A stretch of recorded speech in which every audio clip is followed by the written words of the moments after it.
Wow. What's up, everybody? What's up, wrestling fans? Welcome to the WWE Elimination Chamber review for 2020.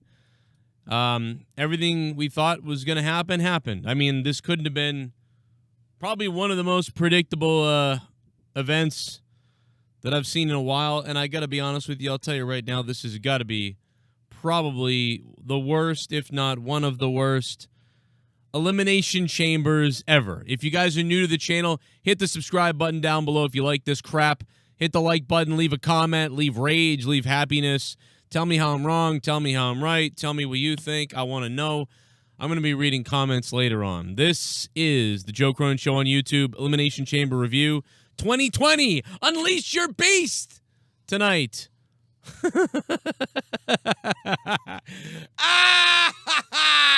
We need I need a knife. You can use it. This is the most mature audiences only shit you've ever heard. Period. Wow. From Boston.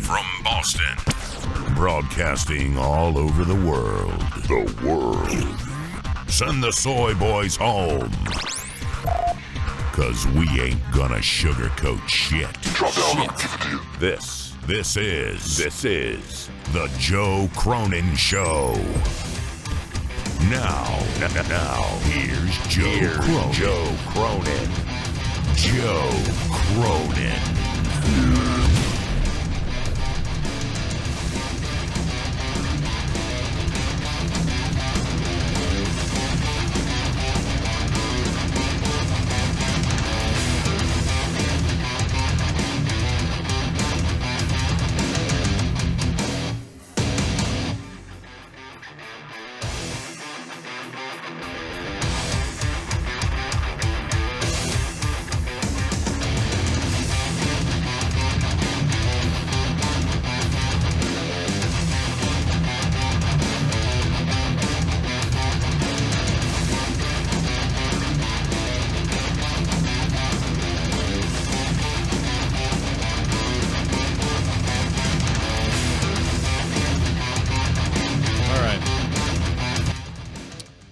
Holy hell. I gotta be honest, man. I see people saying, rage time, flip out time. I'm telling you, there are some times where I rage, where I flip out, where I lose my mind and I start stomping around and flipping out and going crazy. It's just not one of those nights because I expected this to suck. I expected this show to suck. I expected it to suck so bad that this is exactly what I expected it to be. What else were you expecting from this show? You knew they were going to probably have Undertaker show up to further that storyline, and you knew that probably Owens was going to show up like he did. And you felt Shayna Baszler was going to look like a badass in her Elimination Chamber match. And had Roman Reigns had his Elimination Chamber match, he would have won it, the same type of deal. All of this stuff was super predictable. Like, so predictable that it was insane tonight. At Elimination Chamber, this shit was insanely predictable. One of my favorite things of the night was R-Truth on the goddamn pre-show with Peter Rosenturd and all those stupid idiots. That was one of my favorite parts of the night, was the fucking pre-show.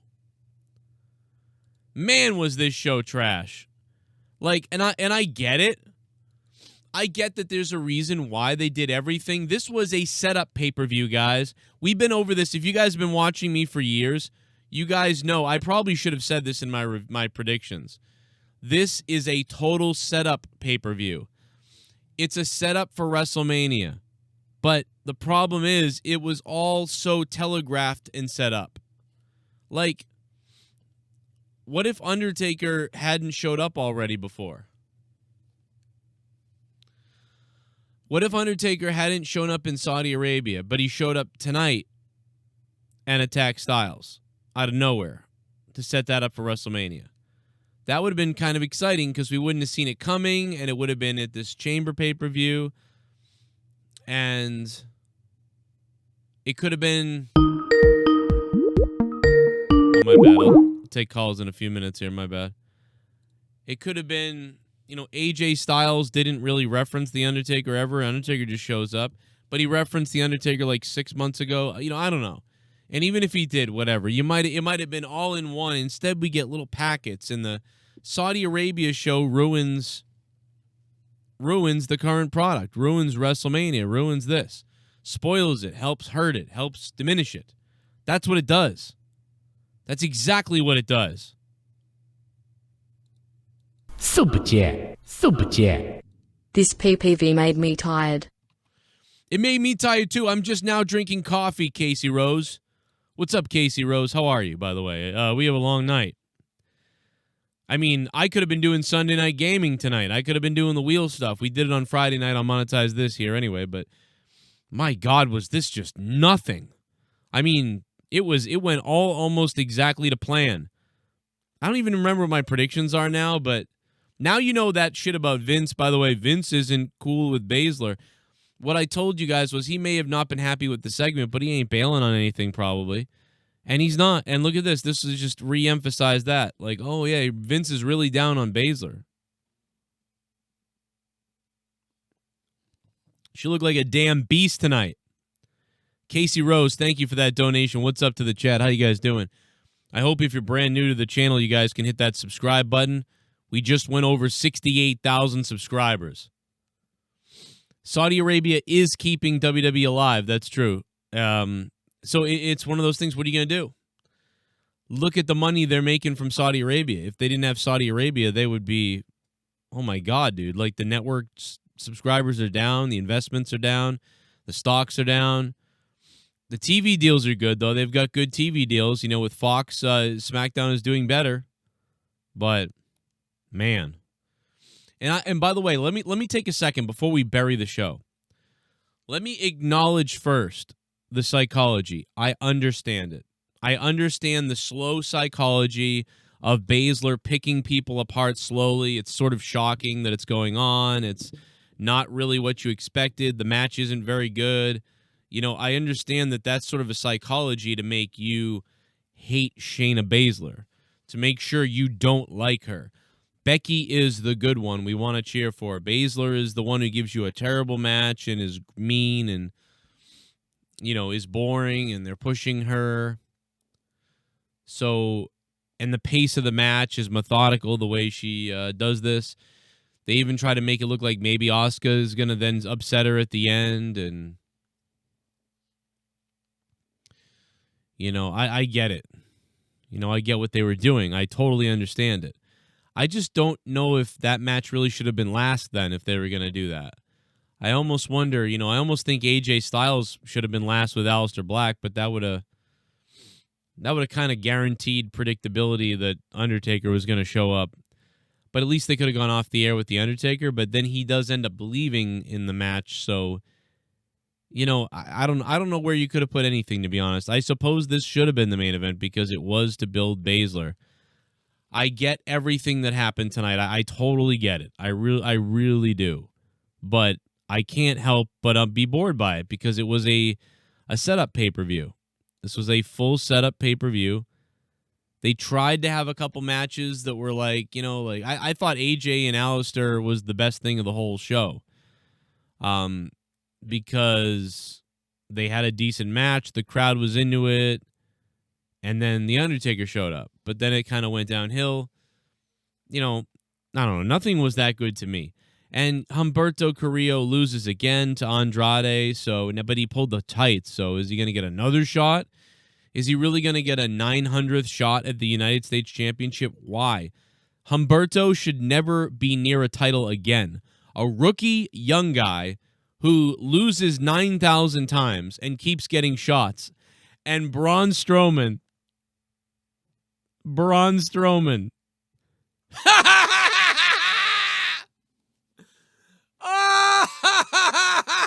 You big fucking asshole idiot!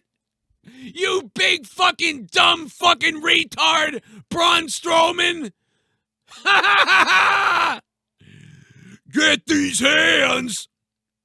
Get these chromosomes! You fucking moron! Hey, here's my money in the bank. I'll tell you when I'm cashing it in, because I don't care, because I'm a man. Oh, I lost. I'm a big fucking idiot asshole. I'll take on 3 guys for my Intercontinental title. I'll tell you when I'm cashing in money in the bank. You fucking idiot. I hope everybody goes on his Instagram and calls him a retard tonight. What a fucking idiot you Super are. Jet. I hate Super that Jet. guy. They made Braun look like a dum-dum again, 2 tenths. They made him look like a dum-dum again. He couldn't possibly be any stupider than he is, but they keep making him look dumber and dumber and dumber and dumber and dumber and retarder and retarder and oh my god, dude. Holy fucking Christ, bro. Braun Strowman.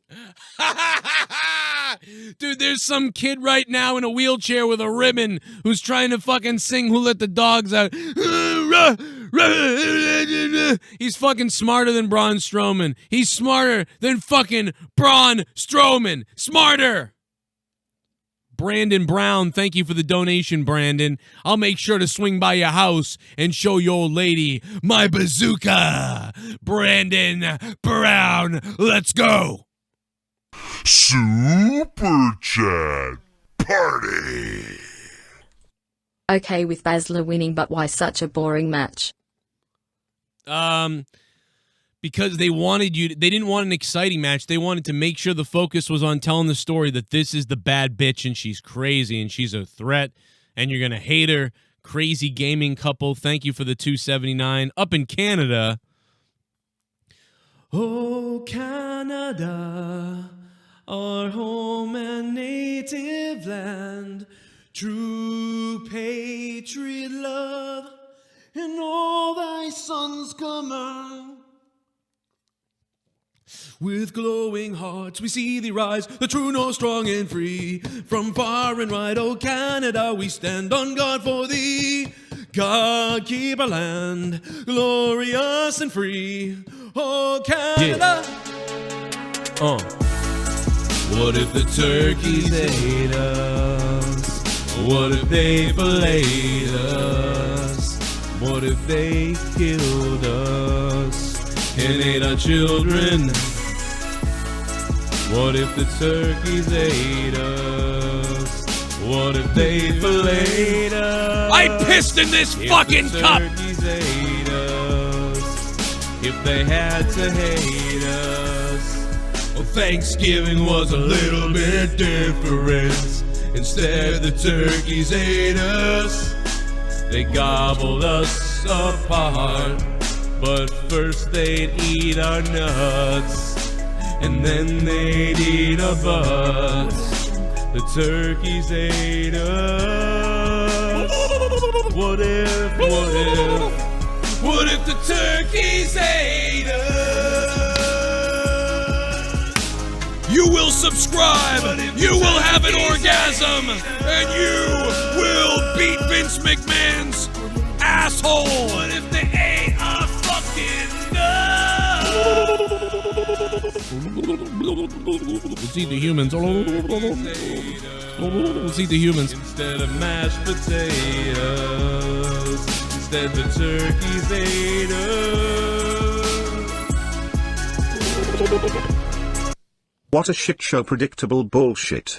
I hate WWE, I hate Vince, that old senile prune. God. Hashtag Turkey Club for life, the only club that matters. The only club that eats humans. Shell, thank you for the $29, Shell.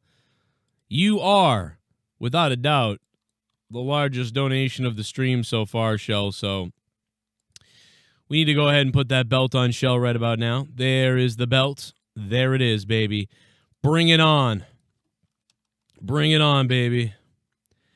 Daddy Joe says nothing, and Daddy Joe just keeps on getting shit on. That's right. The people out there, They keep talking about me. They keep talking about Joe Cronin. They can't stop talking about me. They can't stop making Shut up up this and and bend that. over. They can't stop. Finish it. Oh my God, don't finish it. Please don't finish it. I'm gonna finish it. Ah, yeah, yeah, yeah. Ah, yeah, yeah, yeah. Ah, yeah, yeah. Yeah, yeah, yeah, yeah.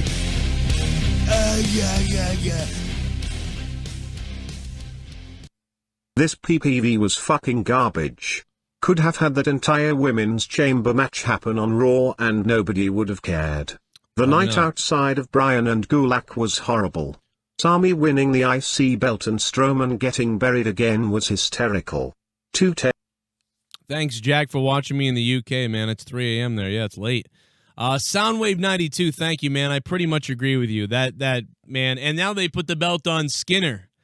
They put the belt on Skinner. They put the fucking belt on Skinner, guys. Can you believe that they put the belt on Skinner, Sami Zayn? That was incredible. 585 is on the phone. Hello. Joe, it's Tony, man. What's going on? What's going on, dude? What the hell is going on with the WWE nowadays? Have they really gone into 1,000 pounds of horse shit? What the fuck? WWE, Vince McMahon, he is a senile, dumb shit who doesn't give a flying fuck about the talent, the company, or us fans. And as far as I'm concerned, he can go rot in hell. Wow, Jesus Christ. What were you mad about tonight? Man, it's a good thing I didn't see it, though, because when I canceled my WWE network, I'm like, fuck this. I got pissed off at SmackDown, though, on Friday night. I turned on my Xbox and played Borderlands. Fuck that bullshit. What did you not like about SmackDown? The fact that it was putting me to sleep. The angles, though, were just too flubbed, too far-fetched, too pathetic. I just wanted to punch something. Alrighty. Thank you, man. I feel like that guy's angry and he didn't even watch. I feel like that guy's just angry about life and he just called up to be like, you know what? Fuck everything. I didn't see it tonight, but fuck everything. And SmackDown, they're crazy. Fuck it. The fuck? Like, that guy didn't even watch anything. He didn't give one example. Like, this is what I'm mad at. He just wanted to say, fuck Vince McMahon. Try watching this shit for the last 10 years. I mean, I've been watching for 30 years, but I mean, the last 10 years has been really bad. Everybody just kept pounding it in there. 601's on the phone. Hello. Hey, Joe, this is TJ, man. What's going on? TJ, what's up, dude? The real TJ this time, not the other guy. Yeah. Hey, man, I just wanted to talk a little bit about tonight, man. Not going to take up too much of your time. Well, at least you have a brain, unlike the other guy. Hey, he was kind of cutting a promo. I was like, what the hell's going on? But yeah, I don't mind. But I just feel like I think some of the stories about Shayna Baszler were true when it comes to Vince McMahon. I feel like he gave her a test and she failed tonight. And I when I say that, not because she ran through everybody, but I think those few minutes that in between like competitors coming out the pod, I think he was looking for something. I mean, and I feel like she failed. I think back like when Kurt Angle first came to WWF, when he first came in, and I think Vince wanted him to be like a baby face because he was red, white, blue, and true. And his first match, Kurt Angle went outside the ring and got the microphone and said, "You don't boo Olympic gold medalist." And he started, saying his accolades and stuff like that. Nobody told him to do that. He basically just did it on his own. So I feel like she already knew that she was going to WrestleMania. I'm pretty sure it was already predetermined. She could have got on the mic and said something like, "Becky, I know you're in the back. I hope you're watching right now because this is your future at WrestleMania or something." But she chose just to walk around the match and spread her arms out, and nobody was really like buying what she was selling. I mean, the crowd probably would have got into it if she probably would have went rogue and did that. And I feel like that's probably something that Vince was looking for.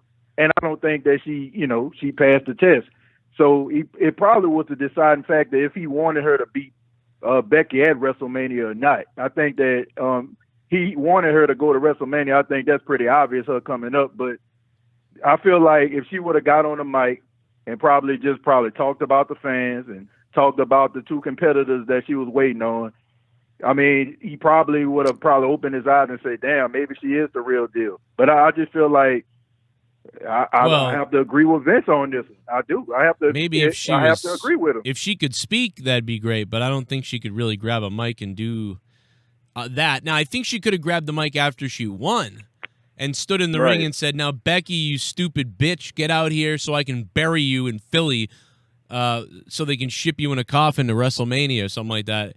And spike the mic down, and then have Becky come out, and then she gets dragged to the back by officials or something like that. Maybe you could have ended with that, but I don't think she could have cut promos in the ring like a CM Punk or something. But Joe, you don't feel like that was kind of awkward? Like, look at all that time. Like, I was like, oh, it was wow, weird. Like it was to build. It was to get heat. It was to get heat on her, to make people more angry and grumpy and angry. They wanted it to be people to be really angry by the end of that about her. I mean, but what people think about this, Joe? But were people angry about what she did to the competitors, or were they just angry at her because all the damn time that was taken up? Like, I feel like there's a. I think what Vince. I think what Vince. Two different types of anger here. I think what Vince doesn't understand about the wrestling fans right now is the psychology of making somebody a bad guy or a good guy is less in right now. It would have been more impressive if they had had a crazy match. Like if people have been smashed through glasses and jumped off of things, and the maybe someone ripped the ring up and exposed the wood. Somebody ripped the pads off to expose the steel, because those pads are lame as shit in the Elimination Chamber. And I agree. Somebody was bleeding. Somebody had to fight really hard, and then finally Shayna got worn down to the end, and it looked like Asuka was going to beat her, but she came back and then eventually beat Asuka, and it was a badass fucking brawl to get through it all. And so Vince instead went for the whole shock / like get heat and tell some kind of story with psychology. And I think what Vince doesn't understand is right now that it seems like having a ballsy match is above psychology right now. And I don't know. I don't always agree with that. I completely disagree with that. And I know, we like to compare companies, but that's why I feel like it's different in AEW. There's no way in hell that a competitor would have been in that type of match and somebody wouldn't have grabbed the mic, wouldn't have went outside the ring, wouldn't have maybe did something to the fans. You look at people like MJF flipping kids off, throwing water at people.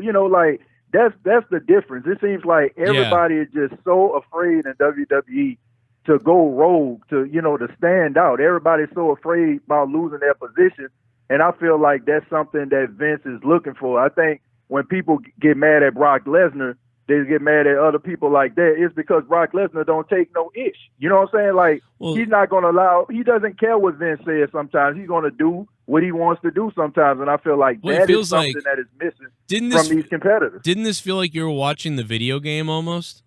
Like it was. I agree. And it's almost like it's like in the video game when one of the computers like overpowers the other one easily, and then you're waiting forever for someone to come in. It just didn't work out right at all. I get what they were going for, like I understand it, but again, like you said, I agree. If this was AEW, it would have been way better. AEW seems to know. AEW somehow seems to know how to do the classic style of match, like with Cody Rhodes. They know how to do, the new style of match, and they know how to do maybe an MJF, Chris Jericho type of deal where they play with the crowd, they cut a promo, they do something backstage. They seem to get it. They don't know how to book their women, but they seem to get almost everything else. But the WWE they're resulting to the same old tricks, the same old thing, and it's so generic, Joe. It's like so generic. It's like like you just said. It's like having the same exact match, like it's like the same thing over and over again. I think I've seen that powerbomb superplex twice in a match. It's like the same old thing. You're going to see a bunch of super kicks. You're going to see the same type of spots.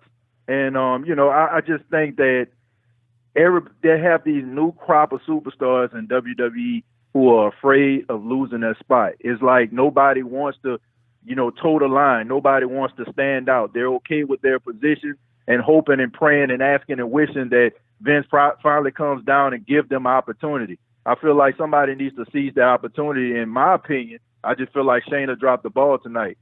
she looked dominant. Yeah, she probably got, a lot of people got a couple hours on it as far as like if you never seen Shayna Baszler before. But at the end of the day, if I don't see her beating Becky Lynch, I mean, she didn't show me tonight that she had what it takes to beat. I have to say the top star in the company. I mean, she failed in my opinion, and I don't blame Vince for not possibly wanting her to beat Becky at WrestleMania because she had an opportunity to stand out and maybe toe the line and really, make people, realize, man, she's the real deal, and she didn't. Yeah, I mean, I don't know what would have happened if she would have grabbed a mic. I think she'd be in trouble. You know what I mean? If okay, Joe. Okay, I think I give a prime example. I think back in the day, I know I keep saying back in the day, but I think The Rock grabbed the mic or something like that. He wasn't supposed to, and it was so good that Vince was like, "Yeah, go ahead." I feel like if you know for a fact you're going to win, like you already know you're going to win the match, right? You go out there and you cut a promo, and I mean, you basically say something to get the crowd like hype, get the crowd, turned on you, something. You think Vince would say something to you like, don't ever do that again? Hell no. He'll say something like, good job or something like that, or, he probably won't say anything at all. So, I mean, you have to take that chance. And I feel like that's something that is missing. That's something that is missing is that you cannot feel like you can be the top dog and be afraid. And afraid people, they end up being at the bottom of the card, on the pre-show. And like I said, I feel like he probably was testing her tonight. It was just too awkward. Those 3 minutes when she was just walking around the ring was just too awkward for me to just say, that was just part of the show. You think that he was actually wondering if she would go off script and grab a mic or ask for a mic and start talking trash to people? Not exactly, but I think he was wanting her to take those 3 minutes and make them matter. Show him something. She was just walking around the ring. It was like, if we're talking video games, it's like, you keep on pressing the taunt button over and over again. That's what it looked like. Like she could have really did something to stand out or something like that.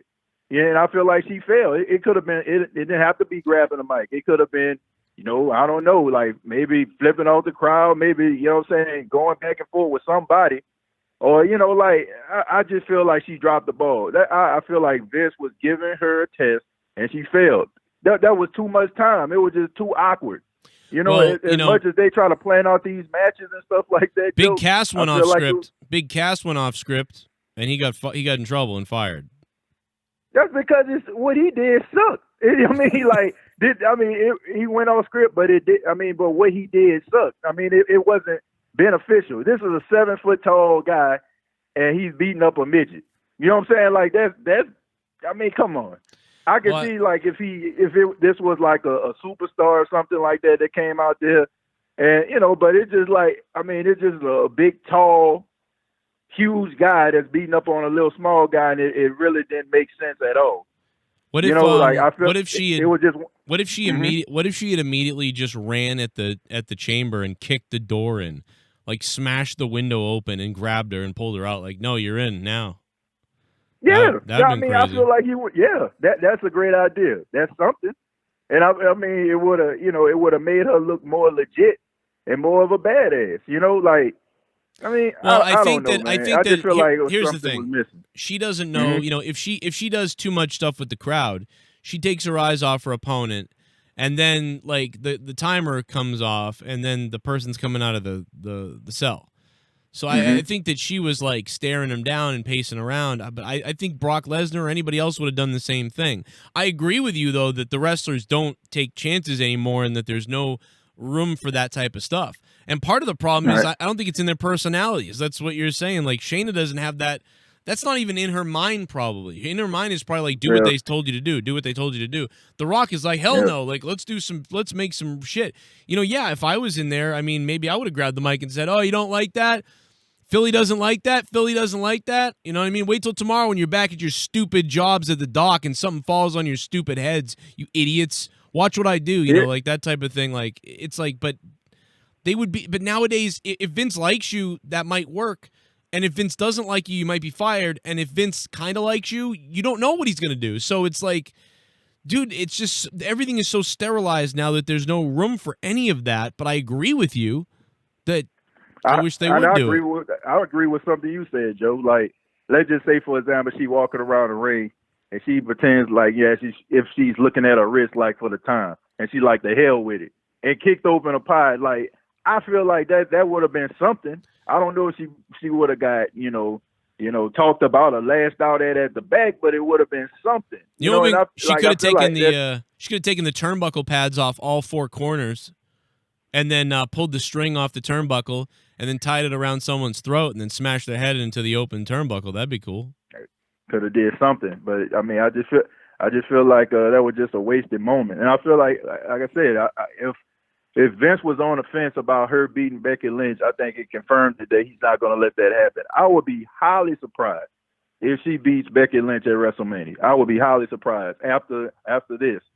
I just feel like she dropped the ball. They made her look dominant because that was a part of the show, but at the end of the day, like, I just feel like she dropped the ball. So I mean, wow. I don't know. That was just something I just paid attention to, man. But man, thank you so much for taking my call, man. Yeah, man. Thanks, TJ. All right. Check out TJ's YouTube channel. I don't even know. I should have had him plug it. It's Unapologetic Podcast. He's on Twitter. I don't know why I can't find you right now, TJ, on Twitter. Hit me up in the chat or something. Unapologetic Podcast. I mean, TJ's actually on the radio. I forget. Are you still calling it Unapologetic? Oh, there you are. Oh, I found you. There you are, you bastard. There you look at that. I found your podcast, TJ. If anybody wants to go talk shit to TJ about what he just said, he's a big Saints fan too. So go yell at him about the Saints. There you are, TJ. You looking like fucking Steve Urkel, motherfucker. Put some glasses on you. Thank you. Unapologetic Podcast, TJ. Thank you, bro. He's actually on the radio too. Should check you out on the radio out there. Here's his YouTube link. Yeah, so appreciate that. Go give him a sub or something. He's got opinions. Pour me a beer. You've got a new subscriber. Otaku, dude. What's up, Otaku? How you doing, man? Otaku. We got some donations rolling in. Otaku, thanks for subscribing. Everybody in the chat right now, go ahead and pour a beer for Otaku, dude. He needs to get drunk in the chat. Right now. I mean, right now. Do it up. We'll take more phone calls in a minute, too, by the way. What else we got? Oh, a little bit of the bubbly. That's it. Want some bubbly? Look at this stuff. Oh, let's get the bubbly. Oh, a little bit of the bubbly. That's it. I will pray from Sunday to Sunday. Please, Angel of Death, take the soul of Vincent Kennedy McMahon and bury it in hell. 2 out of 10. God. That's so messed up. Oh, please, Angel of Hell, Cunt Angle. Thank you, Cunt Angle. 2 out of 10. God damn. People are hating on this tonight. People hated this show tonight. I got to tell you. People really. People are pissed. I can see it. I can feel the vibe of people, the anger, the hate. I can feel the madness in the chat right now. 573, hello. Yeah, Joe. How big is Batista's dick? Oh, I'll tell you right now. I believe that it is at least like a good 3 inches thick, and about. Oh, I'm going. It's shorter, so I'm gonna say maybe 7 inches long. I did this about fair. You think that's right? Are you looking for somebody? Are you looking for a new cock? Yeah, actually, yes. Yes, I am. All right. Well, there you go, sir. You have it. All the butt pumping that you can have. You just got to get his permission. Oh, yes. Oh, yes. Oh. Now, repeat after me, sir. Repeat after me. I poopy my dick hole in Vince McMahon. I poopy my dick hole in Vince McMahon. There you go. Yeah. Yeah. You just made Rose come. Yeah. What the hell is going on right now? The fuck? Lots of calls coming in. 830, hello. Hey, Joe, it's me, Carlos. Carlos, what's going on, man? Everything good. Just went for a quick run to get dinner after this elimination chamber. Not gonna lie, I went with my doubts, but they delivered, and I love it. Oh, you loved it? Okay. You really loved it, huh? Yeah. And here's why. Like, Okay. no build up between Gulak and Daniel Bryan. We got a good wrestling match. The elimination chamber was a spot fest. The male's one was a spot fest. Otis got spot of the year so far. And the women's, like I said a long time ago, Shayna Baszler is female Brock Lesnar, but she actually does things. She's money. She's that attraction that everyone wants to see in the female wrestling. In the WWE women's. I got to tell you, I kind of agree. I like Shayna Baszler, and I like what they're doing. It's going to pay off at WrestleMania more, I think. I'm just kind of sick of the MMA badass guy. Like, that's the only thing I'm worried about. I mean, but, God, it sounds like you're jizzing, Carlos. I got to go, man. You're going to make me jizz. Carlos, thank you for the call. I salute you for being there and for liking it. I actually said on Twitter that it would be awesome if somebody got speared into the pod and out of the pod and they fell out of the cage and the pod opened up and they went flying out of the whole cage. And then 13 minutes later, that actually fucking happened. And everybody was tweeting me like, haha, Joe, it happened. But what I meant, I have to clarify, they didn't do exactly what I wanted. I was talking about off the second floor. Like, I was talking about, imagine if they're on top of the pod and then they both smashed through and went out. I think that would be really awesome, but it would have to be set up like there would have to be like a table or something for them to land on. I wouldn't think they would just come crashing down on a nothing. So, maybe if there was like a table, or maybe if there'd been a match earlier, maybe if I don't know. There'd have to be something set up there for them to go through, I would think. I wouldn't think you just go out of it. But I think that'd be exciting. And that's kind of what I meant on Twitter. I just forgot to say second floor. And then they went out of the first floor, which was kind of hilarious. And everybody was tweeting me like, they did it. And I'm like, that's fun. That's bizarre that we just were talking about that. I mean, obviously they didn't. People were like, oh, Joe thinks they took his idea. No, they didn't. Come on. Yeah, 13 minutes into the show, they were like, let's see what Joe says we should do. Oh, you should do that. No, it was just hilarious that I was thinking about that, and then they did it. But no, that match was filled with botches. Like, especially the first half of that tag team match, Elimination Chamber. People were slipping on the ropes like crazy. Did they put fucking oil on the ropes? Kofi slipped. I mean, Kofi never slips. Kofi slipped, and, I mean, for like springboard attempts and top rope attempts, I think Kofi Kingston, if there was a stat that marked top rope and crossbody and any rope work, like dives off ropes, as far as the WWE main roster goes, I'm pretty confident that Kofi Kingston holds the most amount of moves off a rope ever in the WWE. I'm pretty confident that he holds that record or stat. And so for all the times that he's jumped off and never fallen, it's pretty amazing. You know what I mean? And that's not counting house shows. It's just what I've seen. But yeah, he slipped and fell, and, he could have hurt Uso, but luckily Uso caught him a little bit. And, they went right into a pin attempt, which was a really good, they did a really good job recovering. It didn't look weird. Some people would have stopped and backed up and, tried to go for a kick or something. So it was cool that they fell onto him and everything. It looked authentic. Like, oh, I missed the move, but I'm pushing you down now and trying to cover you. So very good there. But the match was very wonky, I thought, and I thought it got better. I thought by the end, it got better. They got things synced up a lot better. But the first half, even Grand Metalik and somebody else was running off the ropes, and they were supposed to go for a move, and then the other guy just powerbombed him or something. It was there was all these weird things that weren't executed right. It was very, very strange. Lots of botches. I mean, it just was weird to me. It was kind of awkward.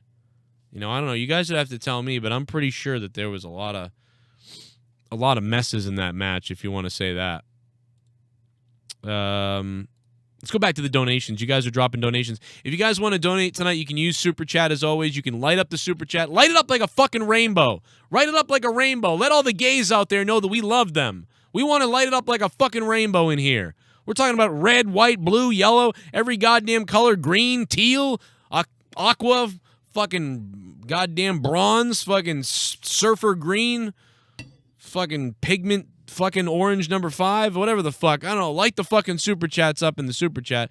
And then if you want to donate Streamlabs, the link is down in the description box below. And then if you expand it on your phone and you scroll all the way down, you'll see all the donation amounts. There's a whole bunch of weird shit that you can do. I don't know. It all supports the channel, and I appreciate it. And right now, Shell is the leader. Could be taking home the digital JCS championship tonight. We've had a lot of people subscribe. Thanks to Ben101 who subbed. It didn't pop up, but Ben, thanks for subbing, Ben. You know what this means, right? It means I get your mother. Super chat. Super chat. Taker and Reigns was 3 years ago. Let that sink in. Whoa. Dewan Joseph. Taker and Reigns was 3 years ago. Yeah, it's kind of crazy. Dewan, pretty crazy. I cried. Remember that? I cried. I fucking cried. I hate myself now. Here we go. I'm about to get it, man. Here we go. About to get it, man. Here we go. I'm embarrassed. Here we go. Here we go. Oh, no. We love the gays. Yep, Vince won't be happy about this match, the crowd reaction, and especially Shayna Baszler. She's doomed, and it's not her fault, sadly. Ulysses Smith, what's up, Ulysses? Live Not Die Club. I don't think there's anything wrong with this. I don't think anybody's buried or ruined at all. I'm just bored. I don't think that there's anything wrong. I think this was an okay build to WrestleMania. Like, I just don't... I'm just bored by it. But I think once we get to Mania, they could still do well, and she could become a dominant badass. But, again, you got to be careful that you don't turn her into the Fiend. You know what I mean? You got to be a little careful. Ulysses Smith, thank you. But I'm just bored. Shit bum. I get it. Only watched the AJ versus Black and Women's Chamber. Loved those 2 matches. Bad pacing for women's match, but at least Shayna looked savage. Literally didn't give a crap about the other matches, so didn't watch M. DC Derek USA, thank you for becoming a $5 shit bum. Yeah, I don't blame you for not watching it. You know what I wish? What I'm mad about was I was going to watch UFC 248 last night because... I'm just kidding. Because in my tweets and on my show earlier that day, I said that women's fight was going to be the best fight on the card, probably. And it was. And I fucking missed it. So pissed off. Kobe. COVID-19. Thank you for the $3.50, man. Kobe. What the fuck does that have to do with this? What the fuck does that have to do with this? Kobe? Kobe? I mean... because the virus, I guess? I don't know. Man, I still feel bad about Kobe Bryant. Why'd you have to bring Kobe Bryant up? Come on, man. Now what are you trying to make me fucking sad again? Ugh. Are you trying to make me sad again by bringing up Kobe? What the fuck, dude? And then you say coronavirus, like COVID-19, Kobe. Like, what does that have to do? What? That's not how you do that. You know, I don't think. Unless I'm missing the joke. Am I missing something? That's not how you do that. This is Kobe. Kobe. Now that makes sense. What you did doesn't make sense, but whatever. But thanks for making me sad all over again. That's great. Now I'm fucking mad, bored, and now I'm sad! And I'm a Boston Celtics fan. How the fuck do you think Laker fans feel? The guy's 609, hello. Alrighty. Hey, what's going on? There we go. Are you drunk right now? Okay, that guy's drunk. Are you drunk, sir? Jesus. I don't even know if that guy knew that he was on the air. I'm not even sure if that guy is on the air. He's an idiot. You're not missing it. Okay, I was wondering if I missed his fucking joke about Kobe somehow, because I am kind of an idiot. So I'm like, maybe I'm fucking stupid or something. I don't know. I can't even believe Kobe's dead. I can't even believe it, dude. That's like, I've already forgot, like... Dude, I'll tell you what, man. I have never hugged my kids like I did that day. I left my computer, and I hugged my fucking... My 10-year-old was like, what are you doing? And I was like, I don't know, man. I'm having problems. Now that I'm 35, I've become like an emotional fuck about everything. Like, I get really disturbed about shit. Now, I joke about it on here like I couldn't give a shit. But, I mean, in real life, I'm like fucking just, goddamn, man. I got anxiety about other people dying that I don't even know. Joe is just feeling horny. He gets cranky when he's on the prowl. Jesus. I'm not that really horny. I mean, I got some the other night. Like, I feel feeling pretty good here. Phone lines are open. The phone lines are jammed right now. There are fucking 30 calls going on right now. And also want to thank everybody who became a patron on my Patreon. We have 30 hours of content you can't hear on YouTube on Patreon. The Corrupted podcast the other night. Thank you for listening to that. And I've got so much more coming. Me and Tommy did part 2 up on Patreon. Me and Jesse got an After Dark coming. Me and Tommy's Honestly is up in full from the other day. Me and Leah did a podcast, me and my wife 4 days ago. That's up. So much shit on the Patreon. Let's go back to the donations. We're talking about Elimination Chamber tonight. Please never let me see Humberto Carrillo versus Andrade again. Please never again. That was match number 7. I believe that was his 7th title shot. That's enough for the rookie who can't win, okay? The rookie who can't win 7 title shots, he's lost them all. Stop it. Fucking stop it. And Braun Strowman again proves that Braun Strowman is a moron idiot. All right? Just get rid of that guy too. Get him out of the company. He sucks. Let him go. You ruined him a long time ago, and you triple ruining him now. It's hilarious. You got Sami Zayn. I think Vince really thinks Sami is Skinner. He's like, damn it, yeah, you remind me of Skinner, but he couldn't really wrestle. Super chat. Super chat. That made me not want to watch WrestleMania, period. Yeah, I mean, dude, WrestleMania is a bore fest right now. WrestleMania is a goddamn bore fest. Okay? WrestleMania is a bore fest. Super chat. Crowd was dead. Fuck. Frowning face. I Worried agree. face. Confused face. Frowning face. I agree, Mike Amilto. And listen, you don't see me complaining, John, so you can say whatever you want, but you've been banned from the chat because you know what, John? You keep bringing up drama in my chat about other people and other things, and that's why you were banned, bro. You want to send me 7 emails, you cocksucking piece of shit? Go ahead and send me 7 emails. You're banned, bitch, because you keep bringing up other people's drama and other people's names in my chat. I don't mention them. I don't talk about them, but they constantly do fucking streams on me for hours, and just they go and they keep making up weird shit about all kinds of things, and they keep doing it. People are doxing me, fucking saying they're gonna kill me and my fucking kids.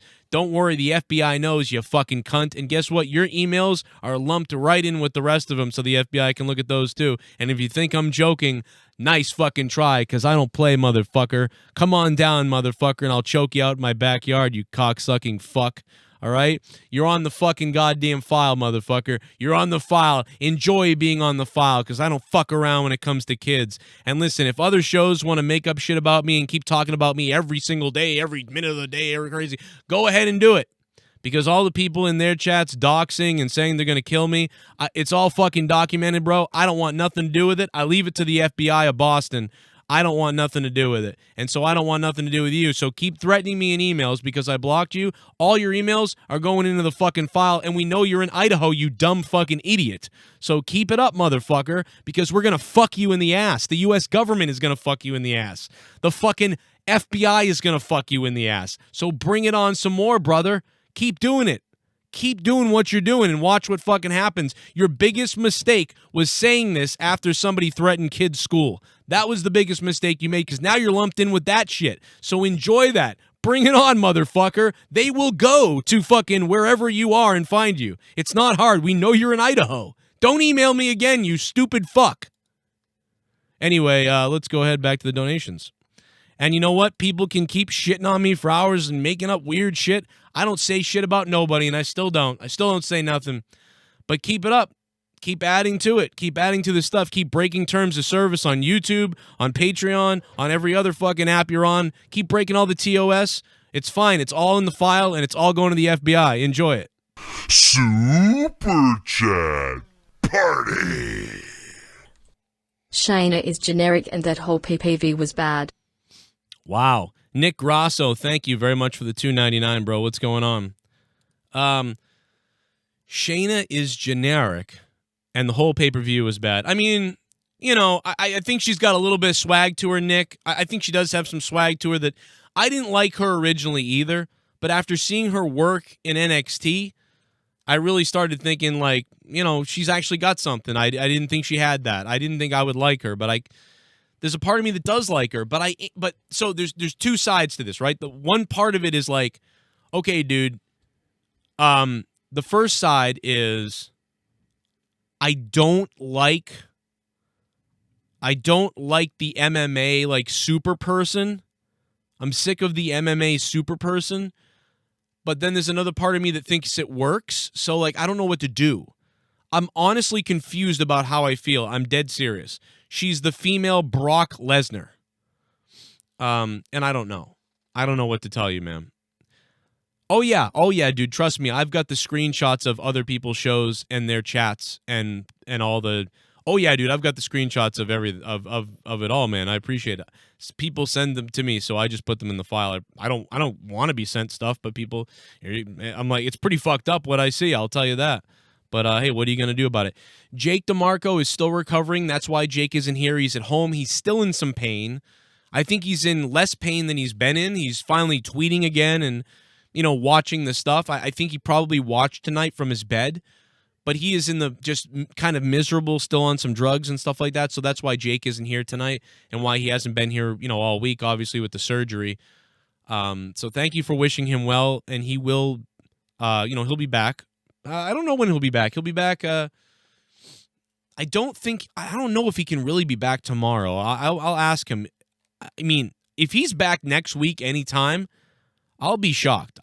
That's a miracle. If we get Jake on Monday or by out of nowhere on Thursday on this show, one of my co-hosts, Jake, for the new people, if we get him back, I'll be amazed because that was rough. What he went through was rougher than he thought. So, you know, I don't know. Like, Shell is the leader. Top donation, $29. And we are going to play some PUBG and games after this, but I'm going to take more calls and do more things here. Lots more to talk about. We haven't even gotten into some of this stuff. 307, hello. Hey, Joe. Hey. I saw it was okay.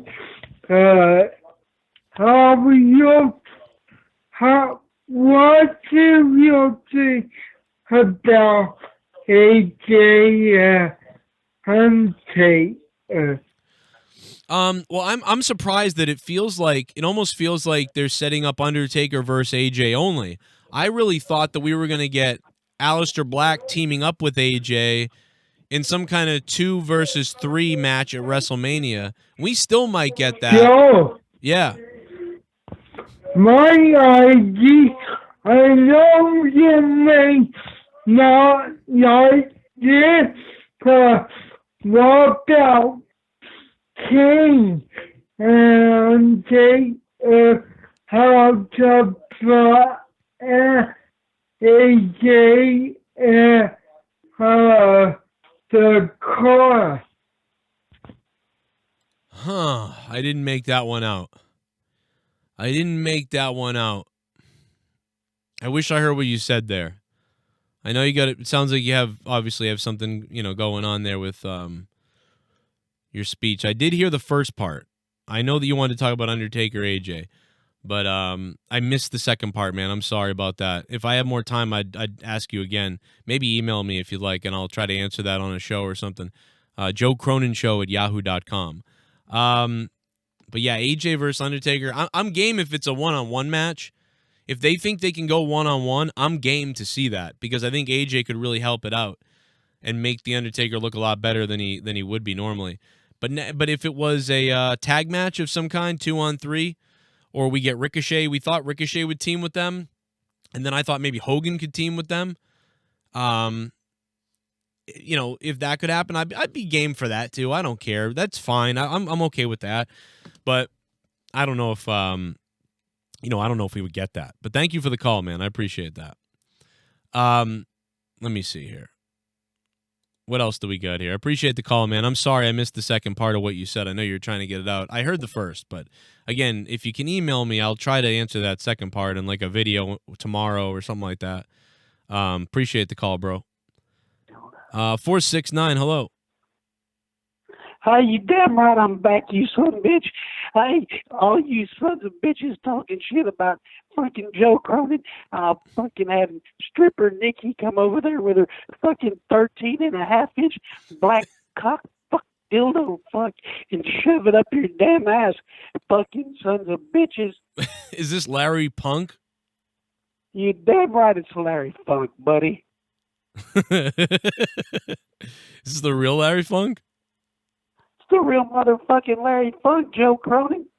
Wow, I can't believe it. Oh, my God. Larry, what have you been doing? Hey, I've been under the weather a little bit here lately. The liver's doing good. Everything's doing good. I just tuned in. I was watching that fucking pussy Elimination Chamber. A&W's pay-per-view was better. Yeah, I agree, man. AEW is definitely better. Fuck this shit. How's Texas going for you? Texas is fucking wonderful right now. Like I said, my liver's doing good. Just been a little under the weather lately. They said I got fucking COPD for smoking cigarettes. I don't give a fuck. They can take my lungs too. I'll get a 13-year-old's lungs. You'll get a 13-year-old's lungs. Oh, thank you, Larry Funk, man. I love you, man. I'll let you go, but I really am glad to hear from you. Larry, call up and monetize this. Hey, man, shout out to you and, of course, to Miss Leah and the whole fucking Cronin crew, buddy. Love you guys, man. Love you, Larry Funk. You crazy bastard. I love you, man. What's up? Mwah. Larry Funk. Holy shit. I'll take a fucking 13-year-old's lungs. Holy shit. It wasn't enough that he took a 20-year-old's liver. He's so lucky that fucking poor bastard got in a fucking motorcycle accident, or Larry Funk would not be alive. So thank you to that 20-year-old drunken motorcycle kid for dying in that accident so Larry Funk's could live with that liver. And now that he needs lungs, hopefully a 13-year-old kid somewhere will get pancreatic cancer and give it to Larry so he can continue to live on even longer. So thank you for that. Maybe I have fucking lung cancer. Maybe that's why I can't breathe anymore. God damn, man. It's still there. It's still feel that little bit of tough to get it all out, man. Maybe it's allergies. Maybe I just have like inner allergies or some kind of asthma going on or something. I don't know, man. Thank you, Larry. Where's Beefy Mario now? Now we just need Beefy Mario to fucking call the show. God damn it.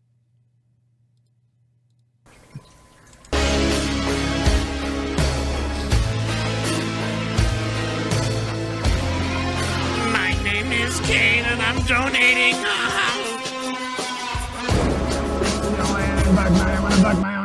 Shayna versus Becky's bumbling, stuttering, awkward wrestling is gonna suck.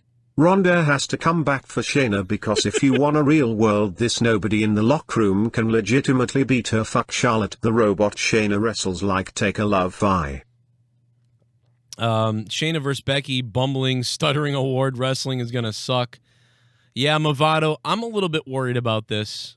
You know, I hope it's good, but I don't know, man. I'm a little bit worried, Movado. I am worried about it. Jesus, Joe. I went savage, man. It's comedy, god damn it. No pussies allowed. Super Chat Party. My bro and I both said here comes the gong. Then Undertaker showed up seconds later. My brother and I said, here comes the gong. Yeah, no doubt, man. A lot of people, really thought he was going to show up, but it was cool, man. It was cool. The Real YT, thank you for the $4.99, dude. Super Chat Party. Boom! The Young Bucks were having a super kick party! But it's a Super Chat Party. What's going on, man? How's everybody doing? Appreciate it. Appreciate the love. I've lost 6 pounds now, guys. In a week, I've lost 6 pounds. So I got to keep this. I'm keeping it going. I got no more alcohol. Doing pretty good. So hopefully I can breathe next week on this show. Let's go back to the calls. 419, hello. Hey, Joe, I just want to say that show fucking sucked tonight, bro. Yeah, man, I agree. Yeah, man, and I also want to say fuck those fucking idiots that are messing with you, dude. I hope you get them, brother. That's all I wanted to say. Much love, Joe. Thanks, man. I don't know if I'll get them, but I'm just giving it to the fucking, here you go, FBI. Here's what's going on. Fucking, I don't want anything to do with it, really. But here you go. Here's what's going on. Here's the Google. I gave it to the lawyers and the FBI. Do whatever you want. If they're doing something bad, let me know. If not, fuck, I don't know. Who cares? Not a big deal to me. I just give them everything. And I think they're pissed, though. I think they're serious because of the threats. I think you can threaten. You can kind of threat. I think you can kind of do some weird stuff to me, and it's like they just say, "What are we going to do about that?" But I think when you bring in schools and people and actual locations and stuff like that, now it's a problem. And when you look at people doing just bashing streams after another, over and over, sharing personal messages all over the place about things, and building up sort of a thing. It's becomes dangerous. People blatantly lying about stuff to get people angry at me, and then they start threatening about there's a whole fucking list of stuff. When I joke about people like, you suck, or hope your mother gets in a car fire or something. Stuff that's not personal. I don't go like doing weird real things or making up lies that, you said that you wanted my kids tortured or something, or like weird stuff like that. There's a difference, but yeah, it's all documented. I don't want nothing to do with it. Lawyers and the FBI can deal with it. I'm not dealing with it because whatever. I'm here, though. If they want to talk to me, cool. But other than that, I don't give a fuck. Let me see here. And one of the guys is an idiot and keeps emailing me stuff. I think that's the funniest thing, especially since his fucking email gives his name and then you can find him. And then like it's like I found all your stuff, you dumb fuck, and you said all these things. Like you can't do this, you dumb idiot. Like some of the dumbest guy, one of the dumbest guys ever. Idaho, famous potatoes. Hey, welcome to Idaho. Famous potatoes.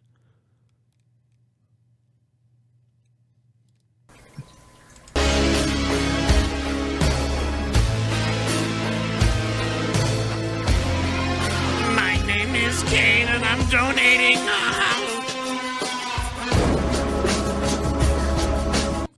It's official. I'm giving it until WrestleMania to stick with WWE. After that it's time to cancel the network and go all in with AU. Vincent Kennedy McMahon can't lock me down with a 5-year contract. KTN USA, thanks for the 666. Guys, how many people have said that over the last 6 years? And it's happened. There's people that aren't in my community anymore because they just went, I got so done with wrestling, I didn't even watch your reviews that much. And every once in a while they pop in. There's some guys who are still patrons of mine who watch my Patreon and they don't watch the YouTube channel because they're just like, I finally stopped. Pour me a beer. You've got a new subscriber. And that's why I don't want that to happen. I want you guys to like WWE. I want me to like it. I want us to like it. Nepali Gamer Zone, thank you for subbing to the channel, man. Pour him a beer in the chat. Give him some love. It's just like AEW. There's things about AEW I flip out about, but there's things that I love. But with WWE, it just feels like give it a hell yeah. We're always running uphill. Follow the damn story. Braun is gonna kill Sami at Mania and won't touch him till then. Daniel Bryan vs. Gulak was good. Men's Chamber good. Everything always is a negative bitch show with you. Mark Andrews 8. I understand the logic. I said it myself before you donated, Mark Andrews. I said this is a setup show. I understand that. I understand 3-on-1 against Braun. Sami wins. Now Braun chases, beats his ass eventually, gets it back. That's the story. I get it. Andrade versus Humberto, that Lucha Libre style, like finally he wins the title situation. I get it. I get that. Tag team chamber match, I get it. But guess what? I think it all sucks. And the women at the end, Shayna Baszler being this badass, savage, fucking wolf sniper, like, I get it. Stalking her prey and victims, making her look as strong as possible before WrestleMania, the biggest threat to Becky Lynch's title, I get it. I'm not a moron. I'm 35 years old, and I've been watching wrestling since 1987. I get it. If you don't think I don't get it, then you're stupid. The problem is, that style of build and methodical build of WWE doesn't really work as well anymore. You need to. I still want to see that stuff. I'm not a Young Bucks mark. I'm not a guy who wants the just fucking no-sell flippy-flop all over the place. I don't want that either. I want good stories. But these are so generic and basic that it's embarrassing and it's boring. I get it. I'm not dumb. It just sucks. But I appreciate the donation and I get what you're saying. And if you liked it, that's awesome. If you like this show and you guys are on board, that's great. I don't know how you could, though. And remember, I'm super jaded. I'm super jaded. I knew a shitload about wrestling by the age of 10. A lot. I had seen every WrestleMania, every SummerSlam, every Survivor Series, NWA as well, and some WCW, and a lot of, and everything WWF ever did that was on, that I could. From 1980 to 1995, I'd seen it all. And then I saw the fucking Attitude Era. And then I saw the Ruthless Aggression. And then I saw what came after that. Now I see what's happening now. I've seen it all. I'm a little bit jaded. I'll admit it. And I've always been a WWE guy. I've always been a hardcore WWE guy. I wanted to see WCW fail. I didn't like them. I was a full-blown WWE guy, and I still am. But I got to tell you, this was a dull pay-per-view. It was boring. I didn't like it. But I understand it was a setup pay-per-view to set up the stories for WrestleMania. I get it. But I'm just telling you, it was done safe. I think they could have done a better job. I think they could have botched a few things too and made it worse, but it was so safe that I'm bored by it. And I think a lot of people are bored. Now, and I'm not that angry. That's why I'm not raging as much as some people in the chat are like, I'm going to cancel and I'm going to do all this stuff. This isn't the show to cancel on. This is the show to go, yep, they went with a dull setup pay-per-view. Okay, let's go to WrestleMania. But then if WrestleMania is good, then, well, I guess it worked out. But the build to Mania sucks, probably. And that sucks. The build to Mania should be good. How many builds, like, we remember quite a few builds to WrestleMania or to pay-per-views.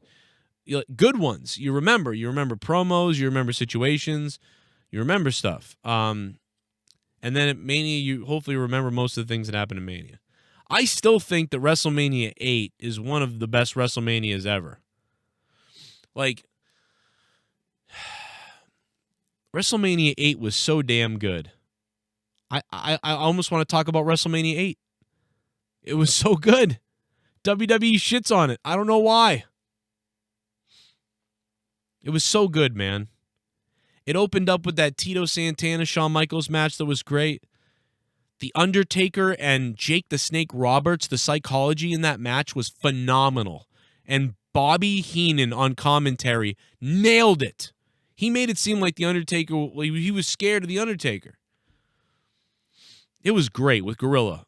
Gorilla Monsoon and Bobby Heenan tore it up that WrestleMania. Ric Flair and Macho Man Randy Savage for the world title, the WWF World Heavyweight Championship, and you know, Ric Flair's like, we're gonna show Elizabeth's nudes after we win. We're gonna put her picture up on the Titantron. That shit is, with all the heat Perfect had in the match. You know, there was so many things. Bret Hart and Piper had that knockdown, drag out, fucking bloody face versus face brawl. Like, there was so many things at WrestleMania 8. I love that WrestleMania. And if people didn't see it, you got to go back and watch it. It's really fucking pretty good. And if you can't stand watching the whole thing, you got to watch Tito Santana, Shawn Michaels, Undertaker, Jake the Snake, Bret Hart, Roddy Piper, Ric Flair, and Macho Man Randy Savage, and then even watch the Hogan Sid at the end with the Warrior showing up to help Hogan. All of that has some kind of excitement in it. It was a great WrestleMania. I don't know why WWE shits on it. I think WrestleMania 8 is one of the best fucking WrestleManias. Super chat. Super chat. Braun Strowman is more retarded than Tommy. Faggot. Oh, God. Jesus. Mike Amilto. Mike Amilto, thank you, man. Sorry, Tommy. Super chat. Super chat. Can they not make Braun any more derpier? Yeah, Branulus, what's up, Branulus? Thank you for the dose, man. Braun Strowman is, I don't even Pour care. me a beer. That's You've got a new subscriber. The Real Ants Plays. Thank you for subbing to the channel. Give him a beer in the chat. Everybody beer up The Real Ant Plays. I just don't care about Braun. I know they're sort of building this revenge story for Braun, but I don't like him. I hate him. I think he's stupid. I don't like Braun Strowman. I never will now. They ruined him. I don't like him. This didn't ruin him. Sami Zayn was funny as tonight. Can't help but applaud his greatness. Chris for Prez. I agree, Chris. I like Sami Zayn. I came out of tonight thinking, I hope Sami Zayn holds that belt forever. You know? You know what I'm saying? Dude, are you going to do the Elimination Chamber show? Clickbait. What? What the fuck? What are you talking about? Here we go. I'm about to get it, man. Here we go. About to get it, man. Here we go. Here we go. Here we go. Oh, no. If you actually paid money to go to this predictable crap show, don't complain. I think some of the people that went to it liked the show, Elliot. From what I'm hearing, a lot of the people that went to the show tonight in Philly actually liked it. I think you're seeing that lots of the Philly fans are gone. The real Philly fans are gone. You saw casuals tonight. Or they were that bored. They weren't cheering for nothing, really, or chanting for anything. It was a... Dude, that did not sound like a Philly crowd tonight at all. You know, and I don't like Sami Zayn. I don't hate Braun because of what happened tonight. I've hated Braun for 2 years now, since they started ruining him. I can't stand the guy, not because of tonight. Just because he always sucks. Pour me a beer. You've got a new subscriber. Sweet... AJA01. I don't know 100% how that name forms together, but if I fucked it up, I'm sorry. But hey, pour a beer for him in the chat, man. Sweeta J01, maybe. I don't know. Sweata J, sweater, sweaty. I'm stupid. I can't read names together. Oh, cleaning up my system there. Yummy. Oh, good God! Yummy. Yummy. WHST did I watch seriously too predictable? But you do need some yummy time. Arushin Chu, thank you for giving me some of that yummy time, Aru. Yeah, look at Drew suck that yummy. Look at him suck that yummy clean. Look at that. Arushin Chu! Thank you, Arushin Chu. Look at Drew suck my yummy. Look at him eating my yummy out right there. Thank you guys. 68,000 subscribers. We hit the number. And we are on our way to 69, and you know what that means. 69, we're on our way there, baby. Hit that sub button. We're going. Here we go. I'm about to get it, man. Here we go. About to get it, man. Here we go. Here we go. Here we go. Oh, no. I didn't watch the show, but I loved every second of it. You didn't watch the show, but I loved every second of it. The Po Boy, thank you for the $5. I'm glad you loved the thing you didn't watch. That's crazy. Am I going to Grimomania? I haven't been to Grimomania in 2 years. The last time I was at Grimomania, I eliminated him from that little grandma battle royal, huh? How about that? I eliminated Grim faster from Grimomania, that Royal Rumble. I eliminated him faster from that than Cancer eliminated his grandmother, the one that he named it after. All right, I eliminated him so goddamn fast, Grim. How about that, Grim? Playing in Graham's backyard while she got dementia, doesn't know what you're doing. Oh, don't mess my backyard up. Oh, we're just doing That's what... Jesus. That's why your wife left you, Grim. That's why your fucking wife left you. That's why your little doll cat left you. Every woman in your life leaves you. Suck them dry. Let me just ruin the backyard on Grandma. Let me just annoy my wife every 2 seconds. Let me just piss her off so the kids don't like me anymore. Yeah, that's what I'll do. Every female in my life. By the time your girls are 18, they won't even like you. They'll be Jake the Snake Roberts kids. Okay? That's what's going to happen. That's what you do to every female in your life. Grim. All you care about is wrestling badly in a ring, you fat sack of shit. With your stupid doo-hop retard friend. When I was out there and I eliminated Grim from that Rumble so quick, so quickly. If only the sickness had eliminated your family members that way, it would have at least been compassionate. All right, all the grandparents are gone, and now the wife is gone. How about that? If I come to Grimomania this year, I will finally rid Grim of YouTube. I will hurt you so bad, you fat bacon-eating piece of shit, that you'll never be on YouTube again. All right? All your fans are going to be pissed. There's going to be a bunch of 21-year-olds someday who used to be 13 and watch your channel, and they're going to be 21, and they're going to be like, hey, you know, remember that wrestle loser guy in his 42s? He's 42 years old, and he wrestled in his backyard, and it was like called, what was it called? Like Grandpa Mania or something like that? I don't know. Remember we used to watch him, and then like it was really funny, and then that weird guy who couldn't grow a beard from Boston flew over to New Jersey and beat the shit out of him so bad he died in the ring, and then his YouTube channel turned into a memorial where his kids would draw pictures of him and talk about their dad on the channel, and they took over the channel for him. And yeah, I wonder what that channel's up to now. That's what will happen. You don't want me coming to Grimomania, Dave. You don't want me to come to Grimomania, Dave. Because just like that stupid idiot, Angry Grandpa, and all those other morons, McJugger Nuggets or whatever the hell, that kicked you out of their house that time that you can't tell anybody about, but I have the video of it, even though you're afraid to show it to everybody, and they told you they'd sue you if you shared it, and Boogie was there, and you were there, and all the whores were there, you sick bastard, while your wife left you, Dave. I will come out to New Jersey, and I will beat your ass back to Mount Laurel, you overweight sack of shit. So don't go hitting me up on Twitter, Grim, for Joe to drive over to Grimomania, because it will be your last Grimomania. You fucking mark. Anyway, maybe send that to him. I don't know. Give me a hell yeah! Congrats, Braun Slowman. You are now dumber than the idiot who announced he was cashing in. Oh wait. Stop getting hands and get a. Wow, congrats to Braun Strowman. You are now dumber than the idiot who announced he was crashing in. Oh, wait. Cashing in. Man of 1,005 holds, thanks for the 316. If we've learned anything, we've learned that Braun Strowman has the brain the size of a pea. Okay? The guy's a moron. Here we go. I'm about to get it, man. Here we go. About to get it, man. Here we go.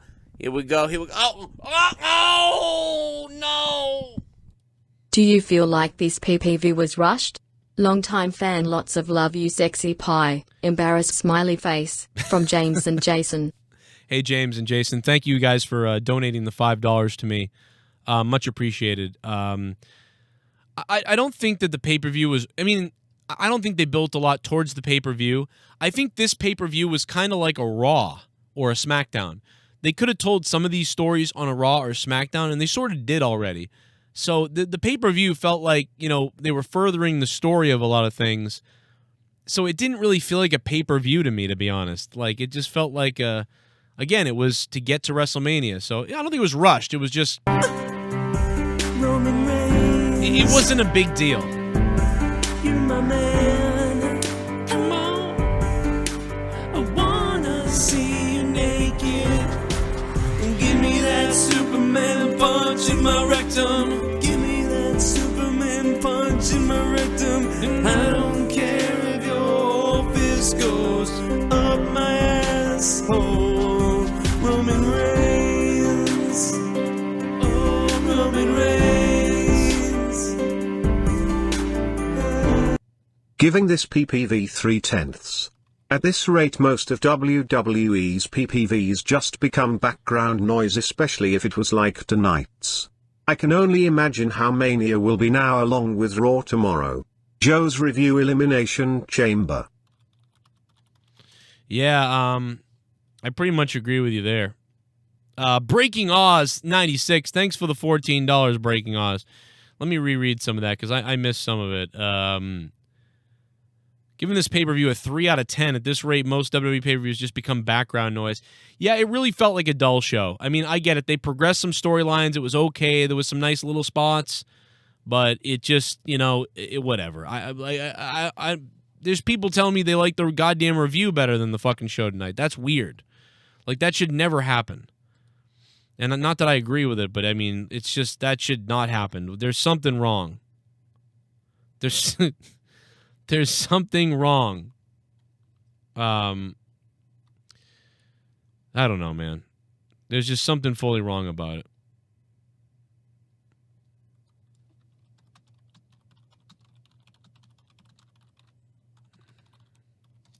Yeah, Grim, don't make me hurt you, bro. Grim, don't make me hurt you, brother. I'm telling you, man, you guys want to start talking about Grim and all these other things. You don't want to do this, okay? You don't want to do this. Because I'll eliminate him again. I will eliminate Grim's Toy Show again. How many times do we have to see this? Do you want me to show up at Grimomania? Because I know what I'm doing. I'm not an idiot. I won the damn match.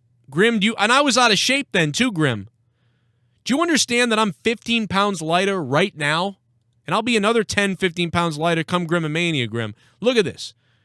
You thought you could sneak up. Your biggest mistake here was bringing me back into the ring. Because I was out of there. If you'd let me go, you know, maybe somebody else would have eliminated you, or maybe you would have ended to the end. But look at me getting out of there. You had to bring me back into the match. Look, this is your biggest mistake right there, pulling me back in. That was a huge mistake, Grim. That's a mistake, you big tub of lard. That's a huge mistake. Look at those shots. You barely punched me there. I made it seem like you knocked me out there, and I was playing possum the whole time. I'm playing possum right here. Oh, there goes Walmart Janetti. Look at you big slob. Look at this. Up and over is so easy. And yeah, sure, you came back and eliminated me later, whatever. But the bottom line is, I threw you from the ring, out of the ring, and I was goddamn overweight. You're way overweight. And look at how many people there were in the ring then. Look at how much longer I lasted in this battle royal than you. Look at this. There was barely anybody in here. All right? I lasted so much longer than you did, Grim. And I'm not going to forget this, bro. If you think that I forget this, Grim, you got another thing coming, bro. If you think that I forget this, I'll never forget this. You think this is some cheap shot by you, and when I get back to New Jersey, bro, I'm going to put you in a damn grave next to your family members. Okay? You think that that's funny? You thought that's funny? Oh, it's funny. I knocked out Joe Cronin. Oh, I knocked out Joe. Oh, I think I'm funny. Oh, I'm a big fat idiot. You weren't even in the match, you big fat slob of shit. You weren't even in the match. You had to cheat to eliminate me. I was in the ring, picked you up, and threw you out of the ring. Scumbag. Typical New Jersey, New York. Out of Grim. Typical. And I was completely out of shape and overweight at that time, too, by the way. 230 pounds I was. That's crazy. You know, 5 years ago, I weighed 190. And I'm going to get back to that, Grim, and I'm going to start working out, and I'm going to get the abs that I used to have. You're going to see the arms, you're going to see it come out, Grim, and I'm going to come over there and I'm going to look sexy as hell. And I'm going to take your new girlfriend and beat you in the ring. Where am I living? Where am I living? Where am I living? Right now. Fuck Vince, fuck WWE. This senile dipshit seriously needs a reality check. I hope the coronavirus cancels WrestleMania. At least Liv looked tasty as fuck. Oh my god, dude. At least Liv looked tasty as fuck. What the fuck? At least Liv looked tasty as fuck.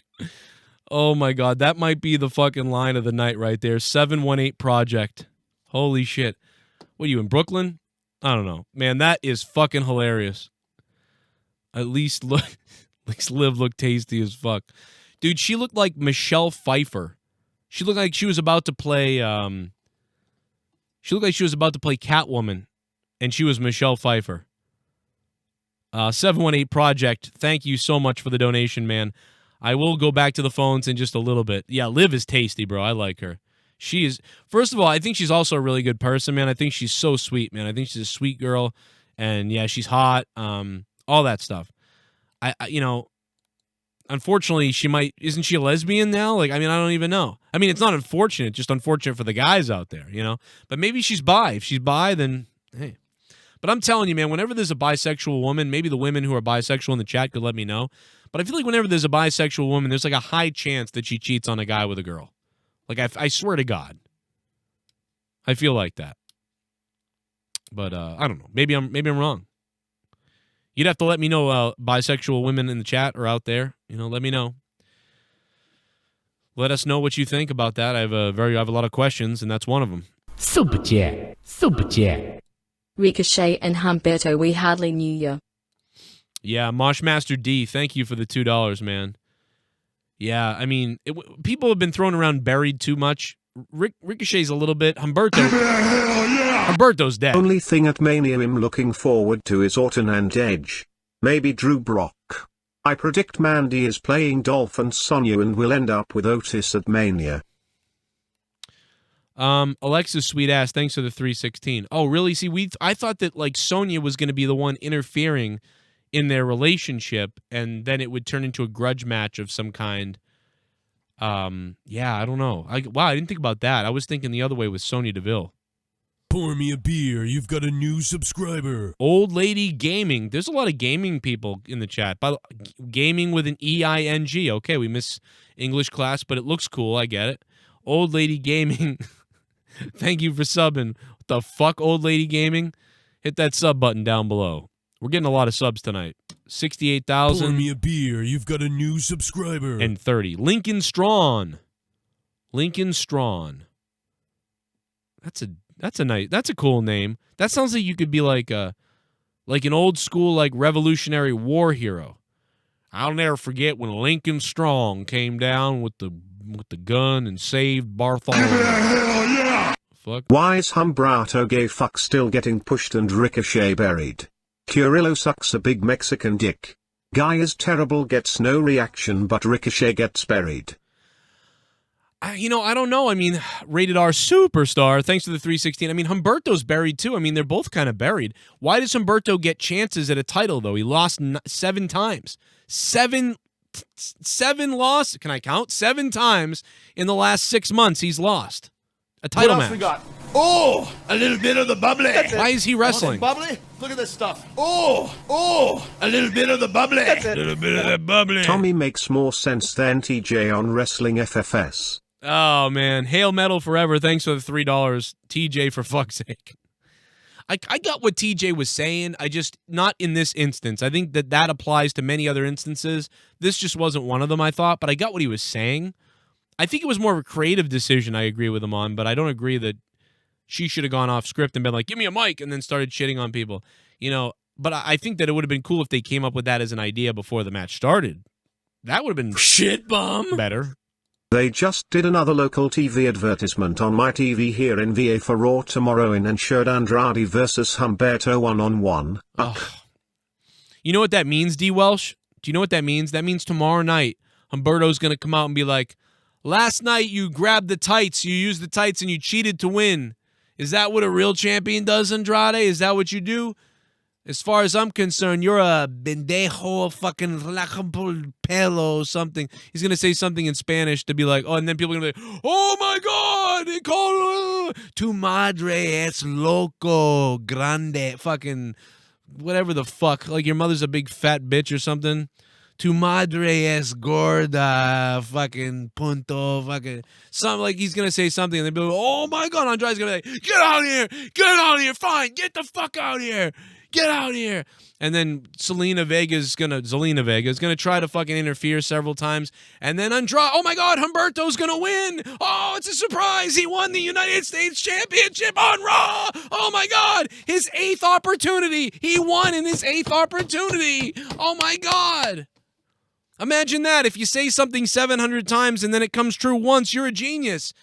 When CM Punk returns to WWE, Sean's view will be right. 1 in 900. Good job, Humberto. Does that mean Andrade gets fucking 700 rematches for it now? You didn't win shit. You got 9,000 chances, you fucking asshole.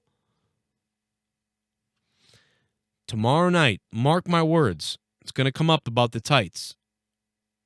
And fucking Humberto's going to be like, what are you, a scared dog? Like, are you tu madre fucking...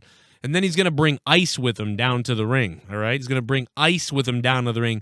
Tiene sus papeles. Huh? Motherfucker, you want to leave the country? And then, like, they're going to have a match for a green card, all right?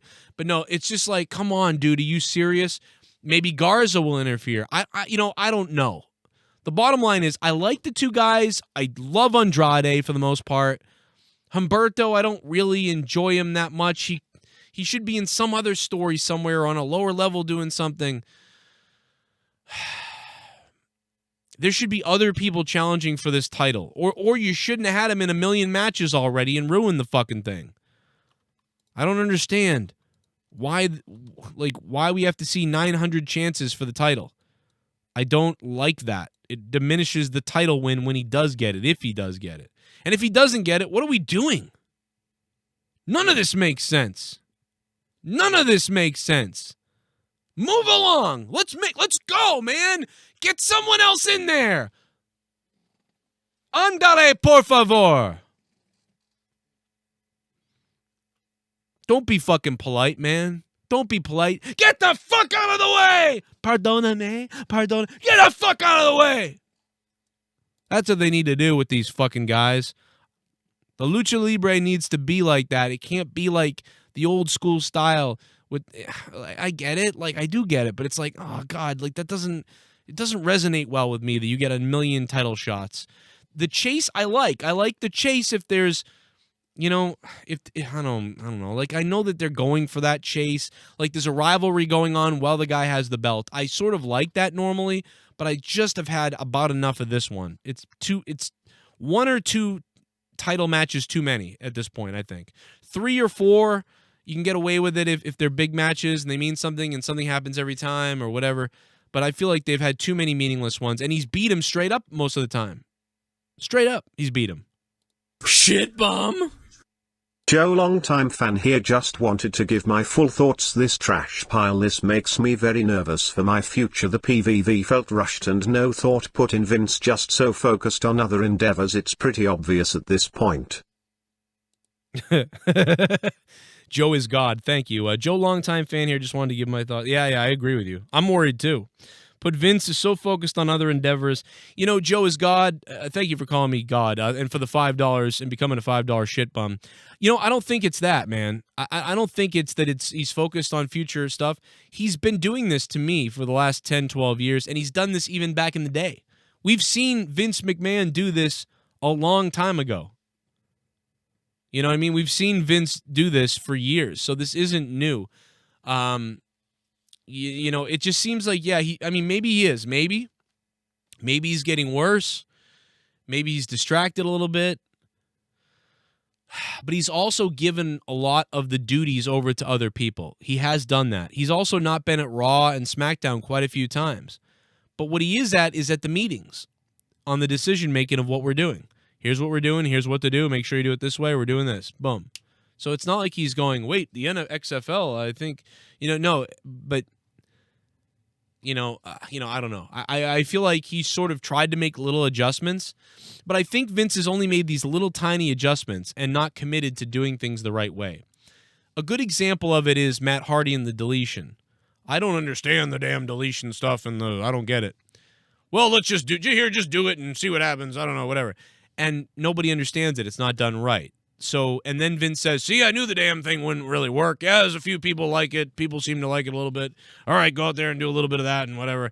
Hey, Vince, can we do it again? I was thinking we could do this and that and maybe another deletion and we'll make it bigger and we'll do it. No, we did it already. It's whatever it is. He doesn't fully commit to anything unless he loves it. And what he loves is the stuff that he's always loved that has been blah. Again, not to be repetitive. I know that I've been repetitive.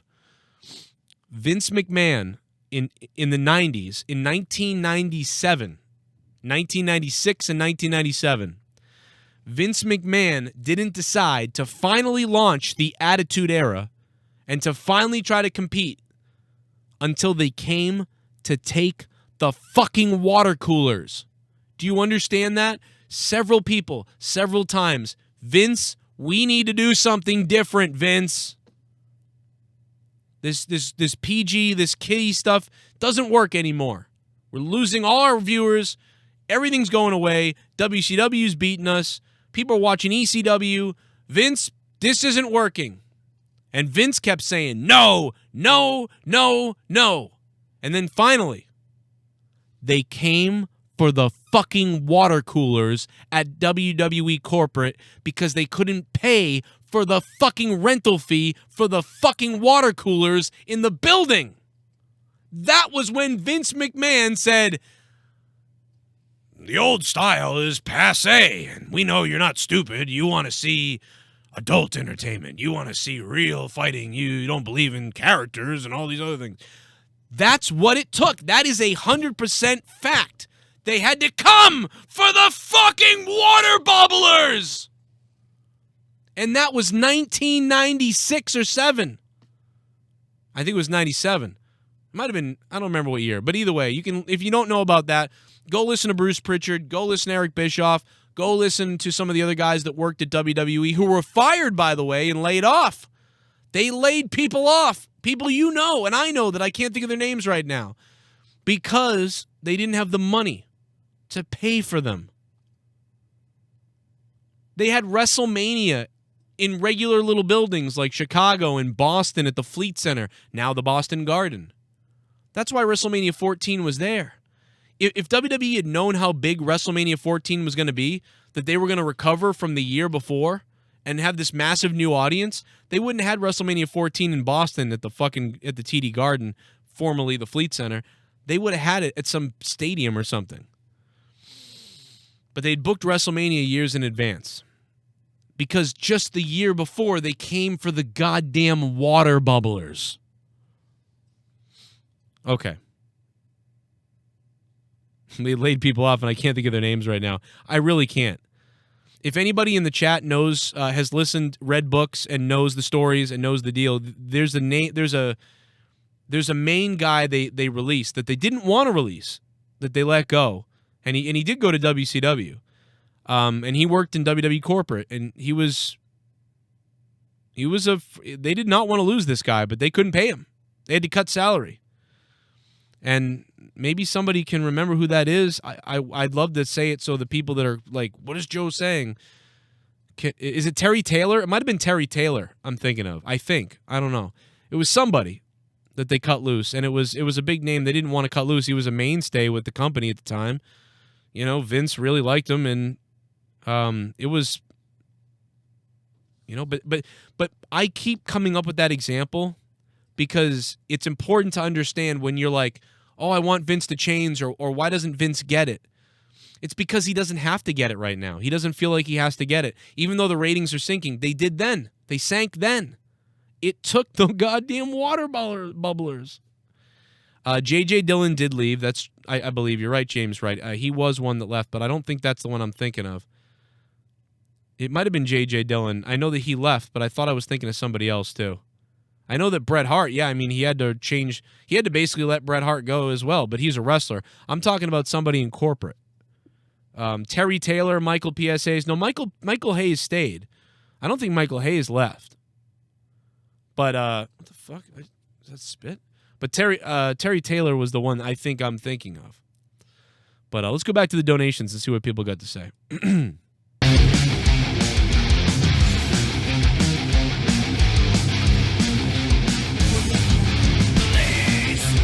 Stop punching my car! That's all I got! Stop punching my car! Stop punching my car! Oh my god! Stop punching my log! Oh my god! Stop punching my car! Oh my god, stop it! Oh no! Irish that coffee Joe, and glad I didn't see that car wreck last night's UFC was worth the time and money. At least love JCS. Black Lab, baby. That is our boy, Black Lab 27. What's up, Black Lab? Thank you so much for the 21 Stop Punching My Cock donation. Look at that guy. Ooh, ooh, oh my god! Boom, boom, boom, boom. Take that. I thought UFC was pretty wasn't very good last night, but the women fight was great. Yoel Romero unleashed his inner Goldberg yesterday. Yoel Romero did, yeah, in the main event. The Goon, thanks for the $2. Dude, what was that fucking the main event fight was like? They were just standing there and shit. But dude, I look like a fucking genius because I was like, dude, the most exciting thing is going to be that women's fight. That crazy Asian chick and the other girl, they're going to have this battle, and I really want to see it. And then they fucking went out and did it. They fucking went out and did it, man. I had so many people from UFC people hit me up and being like, dude, you fucking nailed it. And I'm like, that's hilarious, dude, because I was looking so forward to that fight with those women. I wish I'd covered the event just for that because that's all I cared about. And you know, Romero, I was looking forward to that fight too, but the women's fight, I really was, and I was wrong. I thought the was the Asian girl, is she Chinese? I thought she was Chinese, but she might be Korean or something. Somebody tell me in the chat, I got it wrong. But I said she's a tough fucker, you know, but I don't know if she has the reach to deal with her opponent. And I thought she might barely lose, but it was going to be this brawl. I couldn't wait. And, you know, sometimes she does these goofy kicks and doesn't land with them and leaves herself open when she kicks and stuff like that. So I just thought there was going to be this just the fact that she leaves herself open sometimes and the fact that the other girl had the reach with her legs and the fact that they were tough. I was like, this could be chaos. And I felt it. And then it was such a great fight. Such a great fight. One of the best women fights. She's Chinese. Yeah, I thought so. Okay, Chinese. Yeah. She's a tough Chinese bitch. I love it. It was cool, man. Because she's just a scrappy little devil, man. She's a little Tasmanian devil, I feel like, and it was cool. You know, Troy Corsi, you don't know shit without JB. What are you talking about? He's never on my wrestling shows or my UFC shows, you dumb fuck. You're fucking done, motherfucker.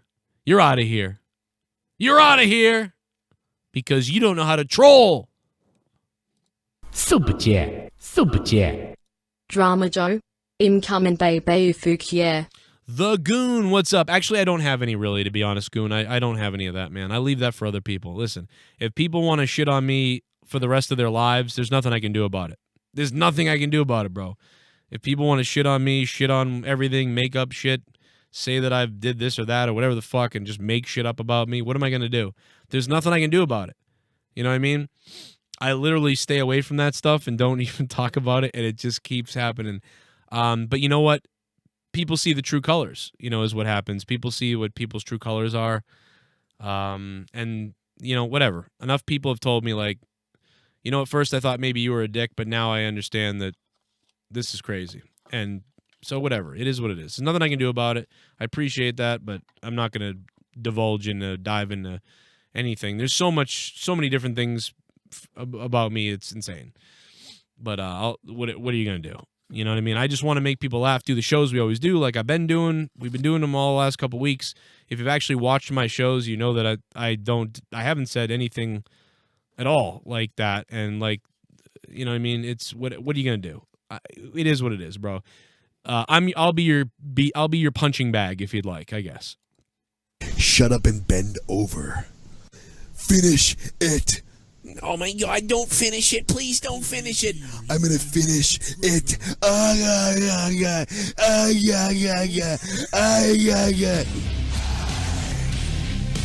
my God. Do you wanna fuck around? I will fuck you up.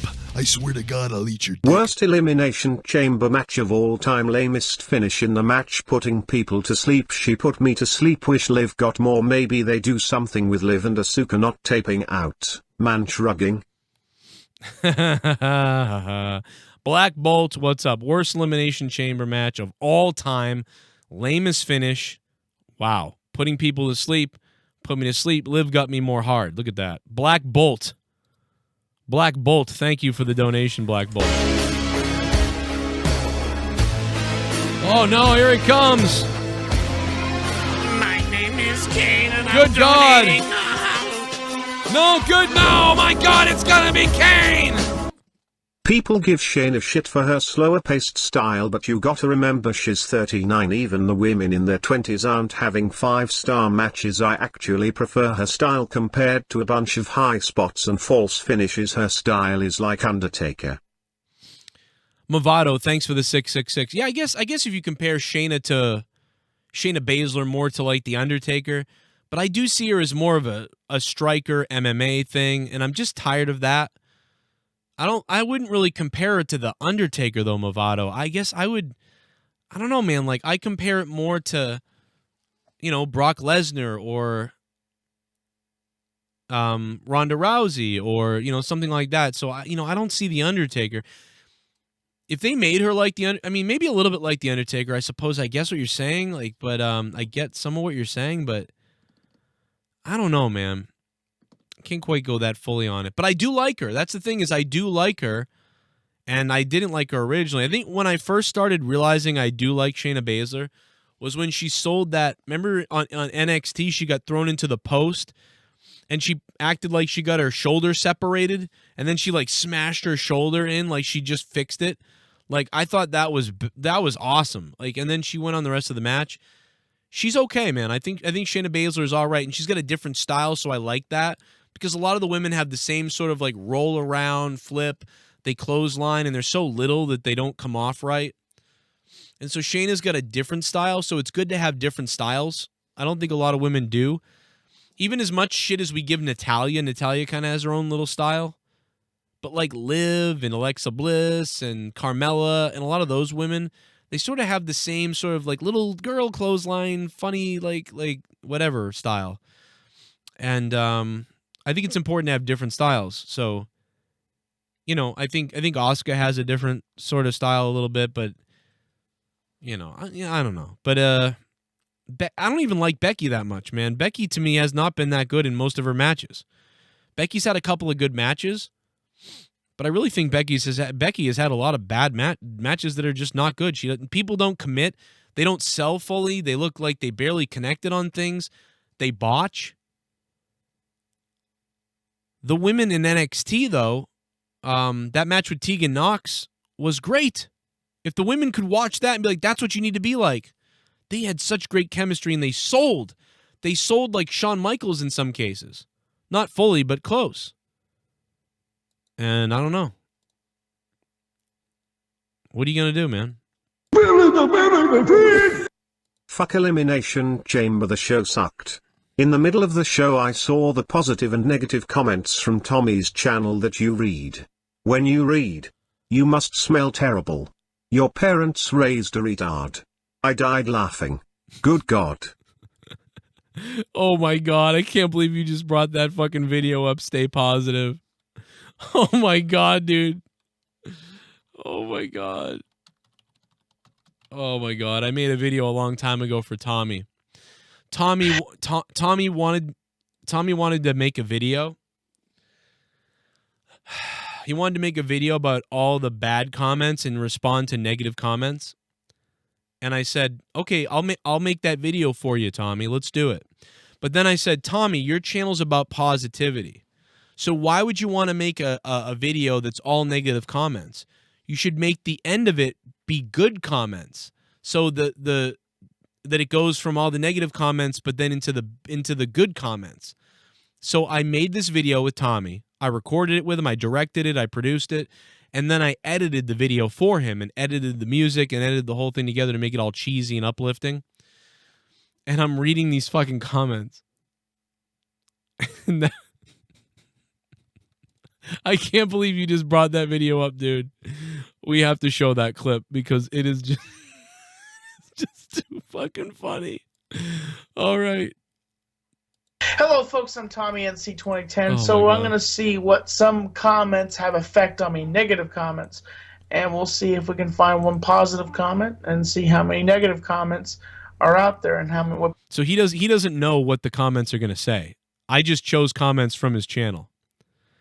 And I might have made up one of them. People think about me. So narrating is Joe Cronin from The Joe Cronin Show. Get a job. He's too fat and too ugly to work. How about you get a better camera first? Hey folks, donate some hard-earned money to Tommy so he can buy some new toys. Stop begging for money. Get a fucking job, you lazy scumbag. Why would we waste our hard-earned money on your fat ass? Go fund me? More like go yourself. Get it yourself, you lazy fat ass. You ugly slob. I only watch your channel in hopes that you'll die live on camera. You autistic fatty. You Paris leeching off other people for money. How dare you? If you want to get your fat ass to Florida, then pay for it yourself, autist. Go get a job rather than asking fans for money. Oh my God. Go get a job rather than asking your fat ass to Florida, then pay for it yourself, autist. Go get a job rather than asking fans for money. Tommy NC 2010 is a cyber beggar. $3,000 for what? Those autism meds are probably expensive as Oh God, you whiny, obese retard. Get a job. Maybe jump off a hotel roof, break your foot. That seems to work. You're a scumbag liar, Tommy. You don't have anything. Wrong. What's that on my shirt? Did I cum on my shirt? What the fuck is this? What is all this? The fuck? Wrong with you, but you're an asshole. Stop trying to rap. You don't have anything wrong with you, but you're an asshole. What the fuck? But you're an asshole. Stop trying to rap, you suck at it. It's cringe and no one enjoys it. I would pay $10,000 for Tommy to go himself and never be seen again. You must smell terrible. Your parents raised a retard. The music that I put behind this. I can't read any more of these, to be honest. This is... Dude, I read him. This is the cut. That was the cut. Like, I cut that. I read him mean comments for like 45 minutes. And I almost fucking had a problem myself. I was like, dude, can we, like, this is crazy. It chokes me up every day because they could have had a simple life. Honestly, they took that responsibility and they believed in God. I should have won an award for this video, by the way. They said God was sending them a blessing. And every day, I live without my shoulders.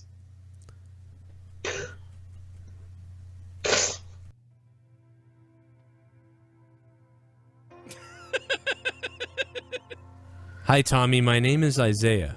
Listen to this uplifting and music. You don't know who it's I amazing. am, but I just wanted to let you know and thank you for being such an inspiration to me every day. Listen to this music. To go out and be amazing and to do great things and be myself. This music is unbelievable. You have inspired me to start a YouTube channel soon, and I hope to be successful like you and to follow in your footsteps. I want to thank you and what you have done on YouTube. And with Joe Cronin and Dave Rose, Jake wanted to let you know you have given me hope to be myself and not let anyone hold me down because I can be a star like you. You're one of the heroes, and I wanted to thank you from the bottom of my heart and hope one day on YouTube, although it will be tough, I can be great and as popular as you. Folks, how multiple positive comments can change your heart around in 1 second, and it makes a hell of a difference between depression and happiness and positivity, as I try to say. And to every negative comment, stay positive. That's all I have to say to you. And, you know, I'm still going to make videos here on YouTube, and I'm never going to give up. I'm going to prove you all wrong. Every day I'm going to prove, every time I turn on the camera, I'm proving you wrong. That I'm not a failure, and I'm nothing like what you say. Autism does not define me. I define myself. Stay positive.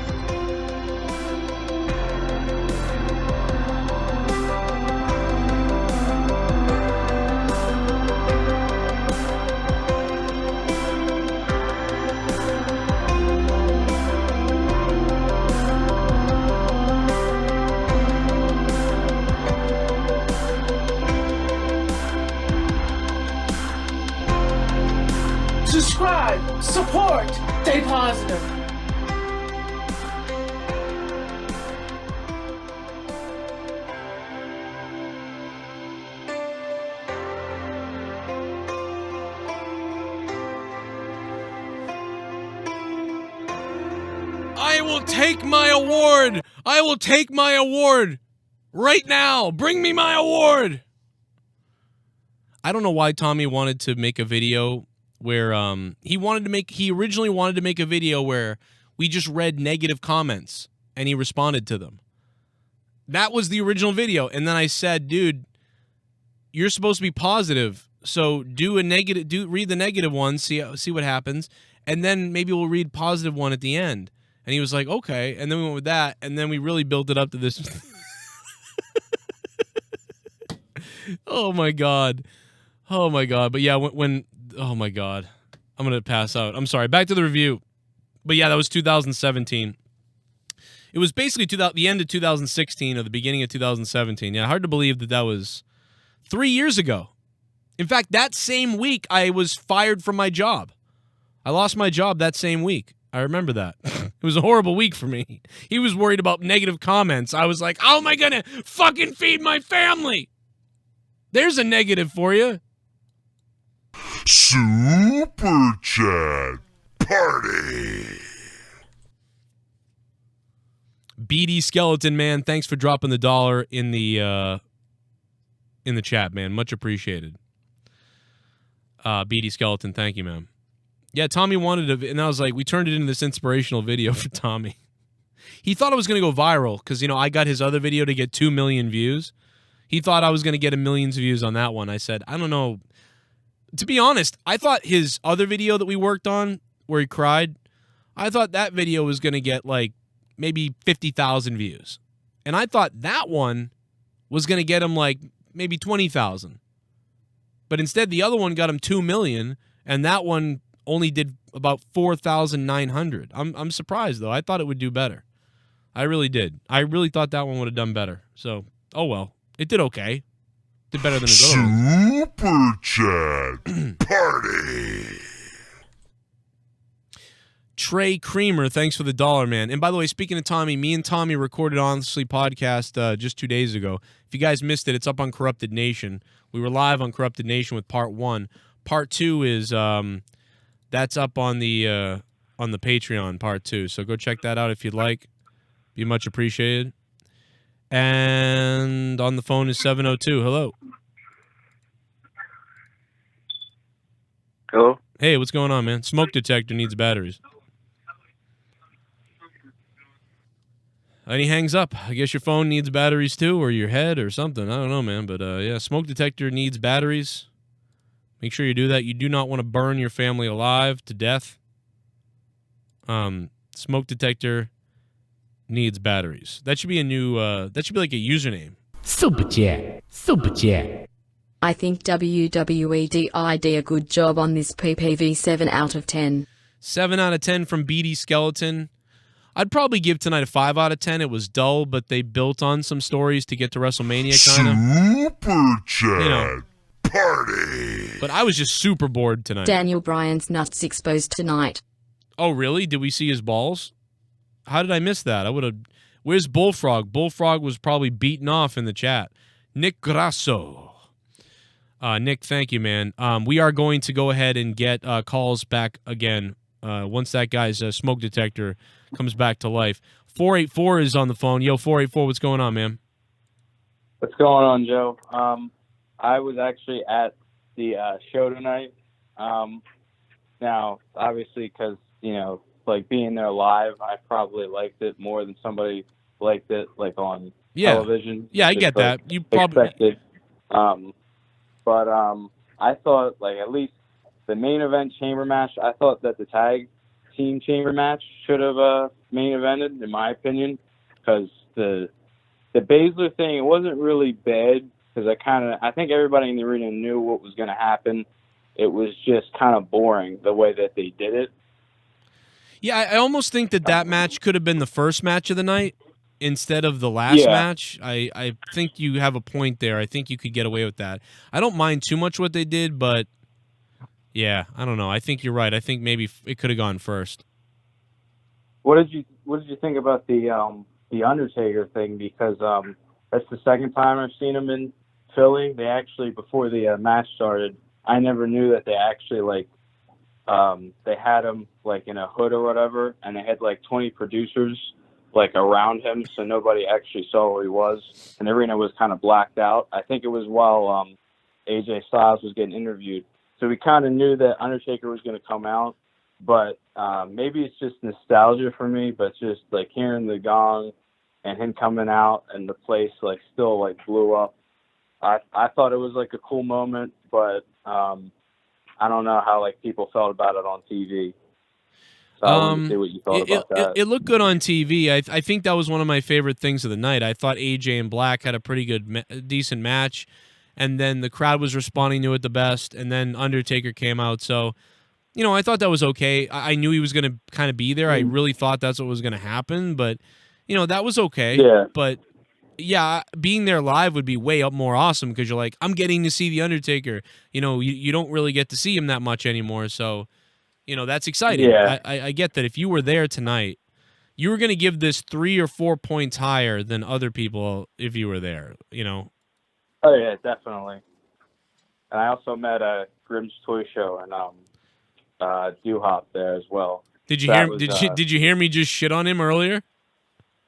Oh, you shit on him? I didn't know. Oh God, you got to go back on my review and watch when I went after Grimm. But no, that was that. Oh man. Well, we're listen, we have our problems, but I'm gonna see him at Grimmomania. I'm coming out at some point in Grimmomania, and I'm gonna show everybody why he got divorced and why his kids don't like him anymore. Dude, I haven't watched him in so long. Like I remember when he was like doing videos, I guess with his dad. Like I remember like as a kid, kind of like watching him. But I guess he still wrestles, right? Oh, well, he tries to, man. He moves like Tugboat did after he passed away in the ring. But I'll tell you, man, it was no Tugboat's still alive. Actually, it's Earthquake I'm thinking of. But no, man, I like those guys. I mean, listen, we talked on the cell phone and Facebook. But you know what? It's all coming to an end at this Grimmomania because I am going to ruin him and take GTS because that motherfucker stole my logo. You know what I mean? He thought he said, and this is a true story. He asked the guy that graphic designed my logo, JCS, and everybody can look this up on YouTube. Go back to 2012 and 13 and 14. Go look at my logo and go look at his logo. He didn't have the logo I had. He went and got the same guy to design a logo, and the guy used the same font. And so now every goddamn other week, I got to deal with some little kid, some little asshole being like, you stole Grimm's logo. Is it JCS like GTS? No, you dickhead. Grimm went and hired the same graphic designer that I had, and the guy used the same fucking font. Okay? So now I got to deal with you ripped off Grimm. You ripped off Grimm. No, he ripped off me. He could have afforded some big artist, but no, he had to go for Isaac. He had to go with Isaac Rojas.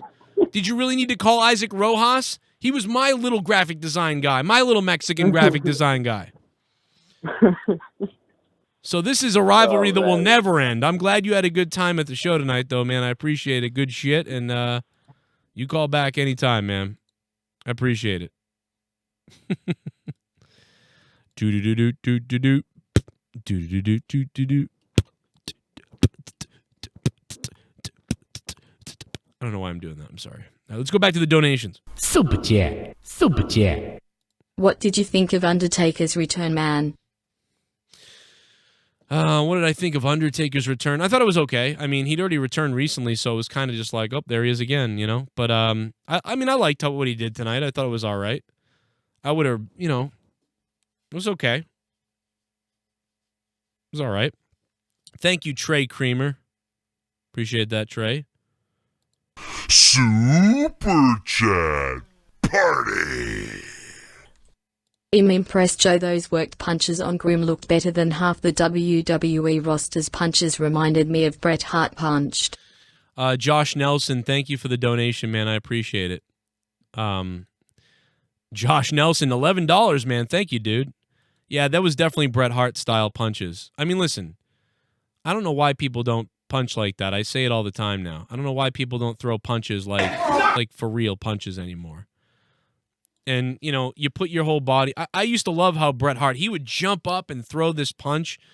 So I've got a couple different styles of punch, but that's one of my favorites. And yeah, it's Bret Hart. It's totally Bret Hart.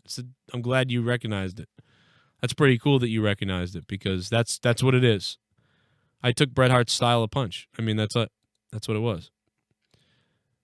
Swear to God, Grim, I will jerk you off. Super Graham! Super Graham! Super Graham is gone, Grim. How does that feel? Super gone. Super Graham is super gone.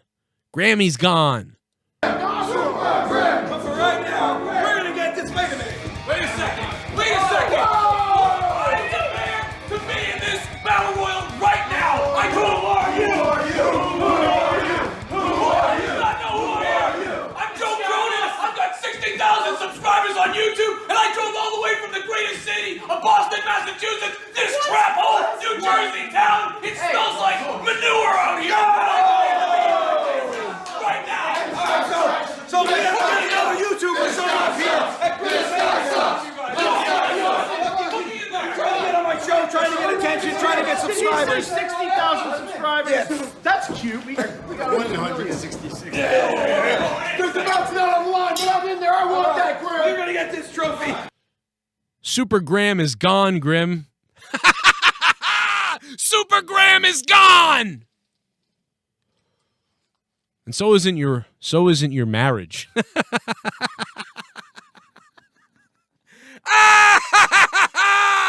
Your marriage is gone.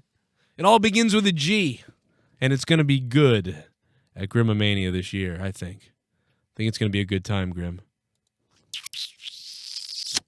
I'm going to take that Grimomania,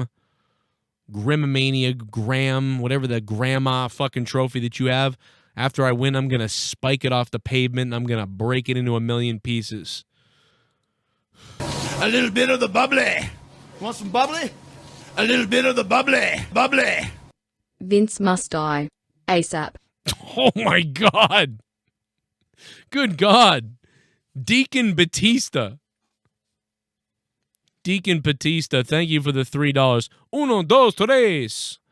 Thank you for the $3, Deacon. That is, I will literally cry. Dude, I love Vince McMahon. I really do love Vince. I will fucking cry when Vince dies. I don't want Vince to die. Yeah, that's right. Good point, Chris Hassie and Chris in the chat. Great point. I'm going to jizz in the cup. I'm going to jizz in Super Graham's cup. Super Chat Party. Humberto versus Andrade green card on a pole match. Humberto Andrade green card on a pole match. That's what I'm saying. But I'd say ladder match. I'd say hang it up there, have the ladder. Boom. Somebody gets to become a citizen, and then they can bring Trump on a Raw, and he'll like make the whole thing official or whatever. That'd be cool. That's a good way to work Trump into Raw, and they're buddies, right? Vince McMahon and Trump are buddies. Bring him on to Raw. Fucking, hey, you're a U.S. citizen. Like, boom. That's a great idea. That's a damn good idea. And Trump would look good. He'd probably like that.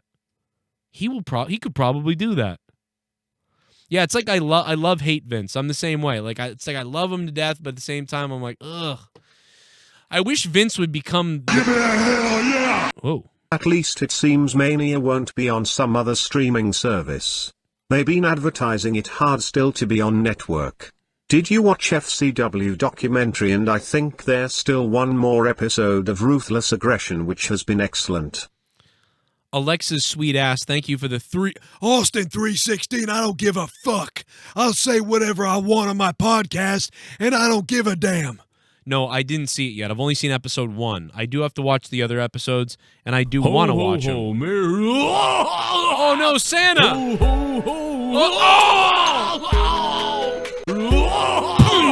I got too drunk on Christmas night. I got too drunk on Christmas night. I should've hung myself from the Christmas lights. I got too fucking drunk on Christmas night. I got too fucking drunk on Christmas night. I should've hung myself from the Christmas lights. I got too fucking drunk on Christmas night. I hope Santa runs me over with his goddamn sleigh. Ho ho! Ooh, On Christmas. WWE will only change if AU can get their ratings up by double where they are now. Till then Vince isn't gonna budge. Also the executive you were talking about was Zane Bresloff. Shout out to Daryl Stultz for saying that in the chat. Thank you, Soundwave92, for the $31. And yes, that is one of the guys. I think Terry Taylor was one of the guys I was thinking of. But yes, that is another. Bresloff's another guy. They lost a lot of guys, to be honest. I didn't even think of him. Good call, Daryl Stultz, on that. Sith Neegan in the chat. And Soundwave92, thanks for the $31. You are the top donator now, Soundwave. No, I don't think that, like you said, double viewership from AEW. Andre Corbeil, how you doing, man? Double the viewers, yeah, but again, one of the problems is AEW or WWE or Impact, as somebody has to find somebody that transcends wrestling. They have to find somebody that regular people become obsessed with on memes and Twitter and the TV, and they're like, this guy's hilarious, this guy's the man. Somebody like a Conor McGregor, or, it doesn't have to be like Stone Cold or Conor McGregor, but somebody who the kids and the teens and the adults, or at least a lot of people, could get behind, and they could become a meme and become something that people are obsessed with, and they go, where is this guy? Where does he do this? Oh, he's a wrestler? When's that on? I got to check that out. And then they tune in and you get all new fans. That's how they did it before. That's what you need. You need somebody that transcends the business. It doesn't matter if AEW has him or WWE has him. Whoever gets him, eventually the fans will slightly cross-pollinate and help each other out. We need to create new wrestling fans. We're not going to do it right now, and they're not doing it right now. Maybe a few, maybe whatever, but there's people leaving more than there are people coming. No, but so the whole thing is we need a juggernaut. We need like 1 million or 500,000 people and 2 million people to start being like, I got to see this guy. He's so awesome and crazy, or what is this? Somebody with charisma who can cut a promo, good looking, funny, or whatever it's got to be, and people gravitate to him or her or whatever it is. And that is what it's going to take. And I don't know, if we're going to be able to generate that, if wrestling is capable of generating that, but that's what they need to do. Shell, thank you for your time on the board. But Soundwave 92 now takes the digital championship right now at $31. Thank you, sir, man. Appreciate it. And my Bruins are coming for your Toronto Maple Leafs, bro. We are coming for you. And we're coming for you, Tampa Bay. Tampa Bay, third man in. Lots of fights the other day. We're coming, Tampa. Tampa gay. We're coming for you. You lightning fucking bastards. We're coming for you. The Bruins are coming to get you. Follow me on Twitter, guys, at CorruptedPod, at CorruptedPod. We'll go back to the phone lines in just a minute. Let me play another donation here. Super Chat Party. Tommy sucks. Wendy sucks too. Oh, man, I love Wendy's. You got to be kidding me. Roberto Bravo, man, I love Wendy's, though. The spicy chicken sandwich, that is the way to go at Wendy's. I love it. 561's on the phone. Hello. How's it going, Joe? Hey, man. Look, I'm not even going to dare talk about Elimination Chamber. I fucking hated it, besides the Daniel Bryan versus Drew Gulak match. Uh-huh. I can care less about the entire show. Only question I have to ask you is, are you anticipated for AEW Blood and Guts? Because I know they revealed who's going to be in the Blood and Guts match. Okay, so I didn't really get to look that over fully, but it's sort of making it sense that there's more stables now. But yeah, I'm anticipating it because I think, when you call something Blood and Guts, you're probably going to get some blood. I don't know if you'll get guts, but didn't somebody recently also say there was like blood and or something else extreme and we get nothing? So I feel like at AEW, yeah, I'm excited for it because the last pay-per-view was good. So now I'm excited to see what Blood and Guts does. Whereas WWE had a horrible night, and now I feel like WrestleMania, whatever, who cares? So yeah, no. I know I'm not going to watch WrestleMania. It's too easy to predict. But you're not going to watch it? It's too easy to predict. Yeah, you're not going to watch it, though, for free or $9 or something? No. Wow. It's too easy to predict. Well, like, I get it, and I mean, like, even if I wasn't doing this, I would still watch WrestleMania. Like, that's all I would watch. In Rumble, maybe Rumble and WrestleMania. But, yeah, but I agree with you. I mean, it's boring. The build-up is going to be the worst thing. The night of WrestleMania, I'll be excited, even though it seems predictable and it's been a boring build. But it's the build to WrestleMania they're gonna kill me, because I feel like it's gonna be terrible. Because I know the only match that I'm really anticipated for, and the only main storyline that's actually going right now, is Edge versus Randy. Yeah, that's the most The interesting. only story that I'm actually anticipated for. Anything else I can care less about. And mostly it's because Edge is back, to see him return. It's not even because the story is pretty, like, redundant, mild compared to, they've done that story before, but more horrific. So Yeah. it's like it's not watered down, but it's not exactly. It could be a lot crazier than it is. So it's sort of a generic deal, but because it's Edge, it's way more important because of his status and coming back. So yeah, that's the most interesting thing. And that will probably stand to be the most interesting thing, I think, at WrestleMania, aside from a surprise that happens during Mania.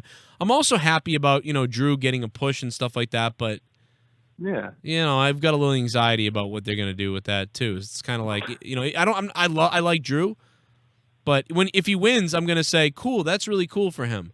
But I don't like Drew like Stone Cold or The Rock or somebody, but I like Drew. So when plus after he wins the match, who knows what WWE is going to do with him after he wins the title?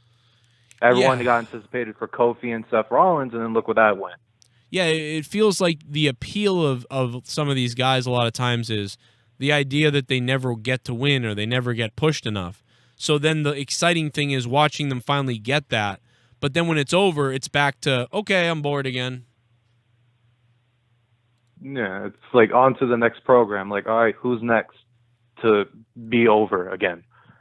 Yeah, who's next to try to be over a little bit, and who's next for Brock Lesnar to come back and have the belt to give it up to, or Goldberg to take the belt off of. It's silly that Goldberg and Brock come back to just get these belts and go in. It's so goofy to me. I don't like it either, man. I'm just this WrestleMania feels like WrestleMania 11 or something. I don't know. Like, it could be really bad. I don't know. It's just this paper. I don't know. At the moment, it's just speechless because you look back and you're like, WrestleMania looks good, but I don't know if I want to watch it. I'll watch it. I think people are, for the most part, I've got too much nostalgia for $9 or $10. For $10, most people are going to try to watch it for $10. But for the people that are in the chat that do say, shut up, you idiots, you're all going to watch it, you're not going to cancel network. Well, people do, because there were 2 million subscribers to the WWE Network, and then there was 1.8 million, and then there was 1.6 million. Right now, there's about 1.2 million subscribers to the WWE Network. So we're missing about 900,000 people are missing. So the people that say, oh, you're not going to cancel your network, well, that's true. Some people are bluffing, but a lot of people really do. So where are those 900,000 people now? Who knows? They're probably in a drug alley somewhere. Thanks for the call, man. I appreciate it. Good stuff, man. Super chat. Super chat. Super chat. Joe, you some bitch, you wrote that crap handy crying. AJ Adams, thanks, man. So I did write 2 of them. I'll admit I admitted to this before on stream. I wrote 2 of those. Here we go. I'm about to get it, man. And they were the funny ones. About to get it, man. Here we go. Here we go. Here we go. But I really did read a bunch of them that were real. The Allentown house show I went to was better than what I spent tonight here in Philly. You know what? I bet you're right. Pat Adams, I 100% the Allentown house show, I bet you're right. I bet there's lots of local promotions around the country that do better as well. Speaking of local promotions, I got to plug it March 12th. This week, guys, at Pins in Rhode Island. Go look up New England All-Star Wrestling. New England All-Star Wrestling on Facebook if you're in Massachusetts or New England. Come on up, man. We're going to be in Kingston, Massachusetts. Big show this week at Pins. You can go bowling afterwards. Here we go. I'm about to get it, man. Here we go. About to get it, man. Here we go. Here we go. Here we go. Oh, no. If Montez Ford puts on 50 pounds, he could be the next Rock. I don't know if he could really be that. He cuts a pretty good promo, but even Montez Ford, man, he feels like a good talking guy, but he feels like he's more of a good guy, like this nice guy who, hey, man, let me tell you, we're going to go out there, we're going to do this and that, and then we're going to go. And it's like so like happy-go-lucky is the word for it, or surfer guy. He doesn't come off to me like The Rock. The Rock kind of commanded a bit more, but maybe it's the size, you're right, but Deacon Batista, thank you. But no, I think there's something else about him that I don't know if he could make that. Maybe like The Rock light. Roman Reigns, you're my man. I wanna see you naked. Give me that Superman punch in my rectum. Give me that Superman punch in my rectum. I don't care if your whole fist goes up my asshole. Roman Reigns. Roman Reigns. When AU's rating get higher, that's when WWE will change. AU is a cooler product in my opinion. And people will eventually realize it. After Vince comes all over Roman again and Mania, I might make the switch to AU. WWE is getting so stale and ripped. Movado, thank you for the $14, Movado. Much appreciated, bro. I think you're right, and I think a lot of people are going to realize it. But, you know what I mean? I like both, but I like AEW much better right now than WWE. I think the only thing that, that the only thing AEW is doing worse than everybody else is their women's division. And, Grim, I heard that you're watching the stream now and that you're upset about some of the things I said, Grim. I heard that you're watching the stream now. Let me just remind you that I'm a tough bastard. I faced the Bear in a 2 out of 3 falls match. Okay? I faced the Bear in a 2 out of 3 falls match. I bled, I sacrificed, and I suffered in that match. Okay, dude? I faced the Bear, Grimm's Toy Show, and Teddy freaking Goods. Teddy freaking Goods. Oni Lorcan's tag team partner, Teddy Goods. Okay? The man that once beat Tommaso Ciampa for the Top Rope Promotions Interstate Championship. I have had some matches, Grim, and I don't think you know what you're in for, bro. Some of the stuff that I've done to the Bear alone. Cronin doesn't Look at this. He knows where he is. He just touched the Bear. He didn't even know. I don't think he knows what he's doing. You couldn't survive a match like this with the Bear. The corner of that, and the Bear. The rest of this match is built. You can never survive something like Here this. we go. This is awesome. Oh, Cronin, wait a minute. Oh, he went low. Oh, give me a break. Look at that. Cronin just went low. Look at on the those Bear. tactics. You gotta be Look at those tactics. kidding me. He's talking about how You wouldn't have thought about something like that, Grim, you asshole idiot. smart he is. Look at how proud of himself he. You're an idiot, oh, Grim. Man, and, You're an the idiot. Bear grabbed him. The Bear. Wait a minute. Oh, Cronin, reverse back first into the steal. You took too long. You would have tapped out right here. You would have tapped out immediately. And by the way, I never tapped out. I don't think I tapped out here. I think that the referee stopped the match. Into the steal. Cronin is all over the So place. shut up, Grim. I know you're watching. Shut up, Grim. He's his back, trying to get a hold of him. Oh, wait a minute, the Bear. Wait a minute, the Bear grabbed him. The Bear grabbed him. He's got him in the Bear choke. He's got him in the Bear choke, Cronin. There's no ropes to grab. There's no ropes to grab. This is no DQ. You gotta submit. Oh, Cronin. He's in there. The Bear grip. He's in the Bear choke. He can't. He's trying to find out of it. Look at the grip around the throat of Cronin. The Bear has it cinched in. This was 5 years ago, Grim. Can you imagine the training that I've gone through since this? Grim? This was 5 years ago, you idiot. You bring this up in the chat. You bring this up to me in a text message. Oh, you lost to the Bear. You can't even beat a Bear. Shut up. You would have... I got to... Dude, I'm going to choke you. I'm going to choke you, Grim. Screaming. The Bear choke on Cronin. It's legal. He's reaching this. It doesn't matter. I wasn't tapping out here. I was reaching for the ropes. There weren't ropes. I was trying to get out of it. The referee mistook this for me trying to reach for the ropes, you idiot. I didn't tap out. Cronin's fading. No, I'm not. No, I'm not. No, that's not what I'm doing. I did not. No, I'm not tapping out there. I'm not tapping out there. That's bullshit. I'm not tapping out there. You know it's bullshit, and he knows it's bullshit. But you would have never gone. That minute that locked in on you, you would have been like, oh, God, tap, tap, tap. You would have tapped out. I wasn't tapping. I was trying to get to the ropes. There weren't ropes. I know that. I get it. But the fact of the matter is you would have passed out. You would have died there, Grim. You never would have made it through that. You would have passed out immediately. You would have just, without donuts in your stupid system, you would have passed out. And by the way, I'm alive today. You know what? You would not have been alive today if this happened to you, Grim. If this happened to you, you would have retired. But here I am, still kicking ass 5 years after this happened. Here I am, still doing this. You know this? The bear blocked it. The bear, oh my! Look at that. You would have been dead right there. But I came back to wrestle. I came back. You wouldn't have come back from that Grim's Toy Show. No, you wouldn't have. You would have been, I'm going to go have a cheesesteak, and then you would have been done. Okay, Grim? You would have been done. All right? There's a lot of things that you would have been done for. You wouldn't have survived Teddy Goods the way I was able to survive Teddy Goods. You'd be dead. You'd be done.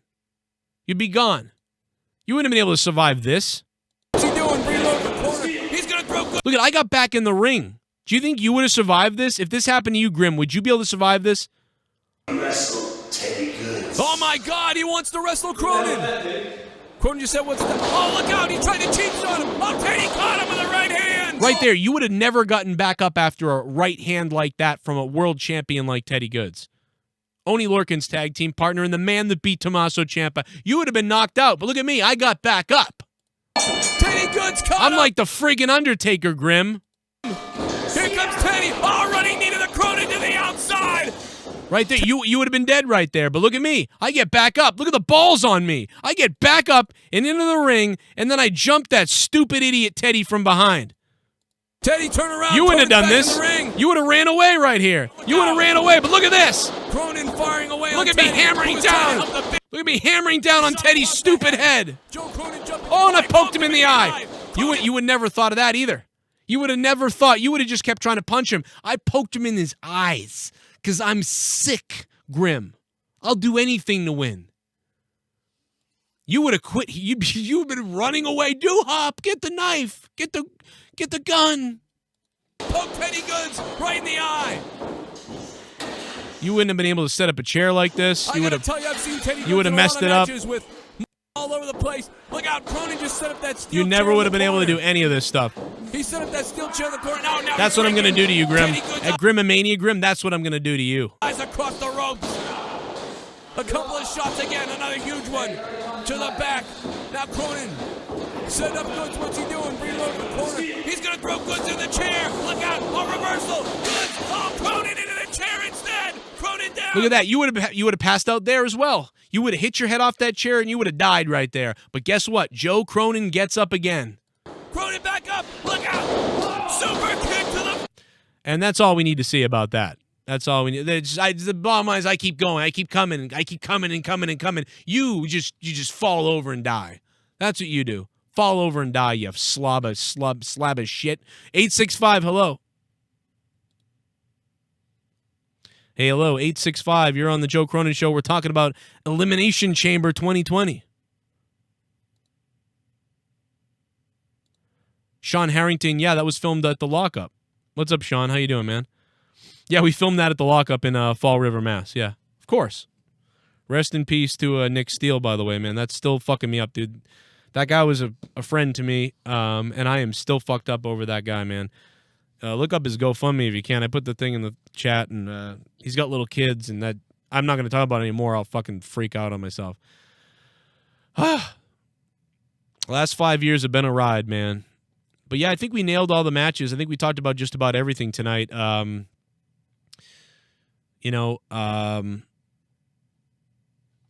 Daniel Bryan and Drew Gulak was pretty good. I liked it. It was a very classic sort of style wrestling match, a lot of grappling. Then it picked up at the end. I thought the crowd should have been a little more into it than they were. I thought they were kind of being mean, being harsh on it a little bit, but they just weren't getting into it. I was surprised at how that was. I thought they would have been burying more into that match than they did. But Daniel Bryan wins via the referee stoppage. Andrade, Zelina Vega. We talked about that one with Humberto and, whatever. Andrade pinfall. He cheated, but whatever. He wins again. Humberto loses again. That match was, I didn't even care about it because I've seen it too many times. Then we get the Elimination Chamber tag match, which I thought was kind of a sloppy mess. It was kind of entertaining, but it was a little sloppy for me. And then, the last match with the women was a methodical story build to WrestleMania, so that wasn't too entertaining to me, even though I got what they were doing. I thought Allister Black and AJ Styles was the most entertaining thing, not just because of The Undertaker, but because of the match I thought was all right. And then The Undertaker was the icing on the cake. So I gave that match a 7 out of 10. And that was my favorite match of the night, 7 out of 10. I'd probably give the women's chamber. I'd probably give Drew Gulak and Daniel Bryan the next best score, and then the women's chamber, just because of the story, I guess. I don't know.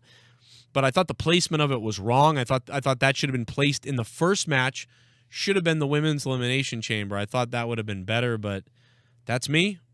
Whatever. Owens came out to interfere in the Seth Rollins Street Profits match. We thought that would happen. That was boring. It was almost like a Raw match. Street Profits retain. Expected. Braun Strowman's an idiot again. Puts himself in a triple threat match, or it's a tag team match. It's a 3-on-1 handicap match, and puts himself in that. He's a moron. He loses the belt. That's stupid. I understand it builds a story with Sami Zayn, so whatever. I do like the fact that Sami Zayn appears to be pretty over now with that, and it really helps out Sami Zayn a lot, so I like that. But Strowman, again, looks like a moron. I hope he never wins the belt back again. I hate the guy. I really like Sami Zayn having the belt, though. He's been such a good talker. He's been one of the best on the mic recently. I think Vince thinks he's Skinner for some reason, so that's why he likes him. I swear to God he does. And then the women's match happened, whatever. This was a nothing pay-per-view to tell a story to get us to WrestleMania, so if you're expecting this AEW-style pay-per-view, you certainly weren't going to get that, and I give this pay-per-view tonight a 5 out of 10. I was so bored. I understand why they did some things, but I was bored. Overall, hit that like button down below if you guys would like. 865's on the phone. Hello. What's up, Joe? What's going on, bro? Yeah, I called you a second ago, and I heard you say 865's on the phone, and my phone was still ringing, and I was like, what the hell is going on? So I guess I just didn't get through to you. Probably Skype. That always sucks. But, yeah, what's up with you, man? Oh, not a lot, man. Just sitting there drinking some beers, trying to survive this shit. What do you want to say? So I don't even necessarily have a point to make. I just want to say that, this shit was so bad. We always have friends come over, and we always watch pay-per-views together. We probably have 5 to 6 people come over, diehard wrestling fans. And every time we do it, we make a list of the card, and we predict it beforehand. And usually, we bet on, somebody's got to buy a T-shirt from the website or something. And tonight, the only fucking match that we had any disagreements on was the AJ match. Other than that, we all picked the exact same thing. And it was like, this is a elimination chamber, and we already know what's happening. Huh. Yeah, I agree, man. I thought it was all pretty predictable tonight. I don't even remember my predictions, but I would think that I spot on to this show tonight. The only thing I think I missed on, I think I might have thought Humberto was going to win the United States belt because it was like that's actually, you're exactly right. I actually got last because I picked Humberto because I listened to your show earlier and you picked Humberto. I think he might actually get a rematch. He's either going to get a rematch tomorrow or he's going to get a rematch at WrestleMania probably. All because you already know he is. Yeah, and because of the tights. But it's like, oh my God, again? So even when he wins, it's going to be like, well, congratulations, you beat him 1 out of 9 times. That's it's like, does he get 9 rematches now? How is that fair or normal? So it's absolutely ridiculous. Yeah, so We had 3 TVs set up because we were watching. I'm sorry, I hate Boston. I'm a Blackhawks fan, so we had the Blackhawks going. What the hell? We don't hate playing... We don't usually hate each other. That's weird. Like I like the Blackhawks. I mean, they beat us in the Cup, and I still like the Blackhawks. They're original 6 team. Well, I don't really hate the Bruins. I just hate Boston because of Brady. Oh, so okay. The Bruins kind of just fall into it. I don't really hate the Bruins. Let's go, you motherfucker! Let's fucking go! Let's go! No, I'm just kidding. I'm sorry. And I'm from Knoxville, so I'm a big-time Peyton Manning fan, so I kind of have to hate Tom Brady. Yeah, you got to hate us. I get it. It's cool. But we had 3 TVs going, watching the Blackhawks. The second TV was for playing games, and the third was the match or whatever. A porno. That too.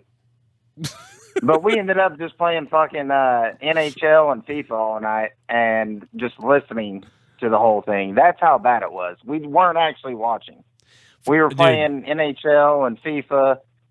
I'm super jealous. Listening. I am super jealous of you. I wish I was playing NHL tonight, like with buddies. Like I wish, like that would have been great if I was doing that instead. There's nothing better than that. Yeah, there's not. I love it. I love it. I love playing NHL with my buddies.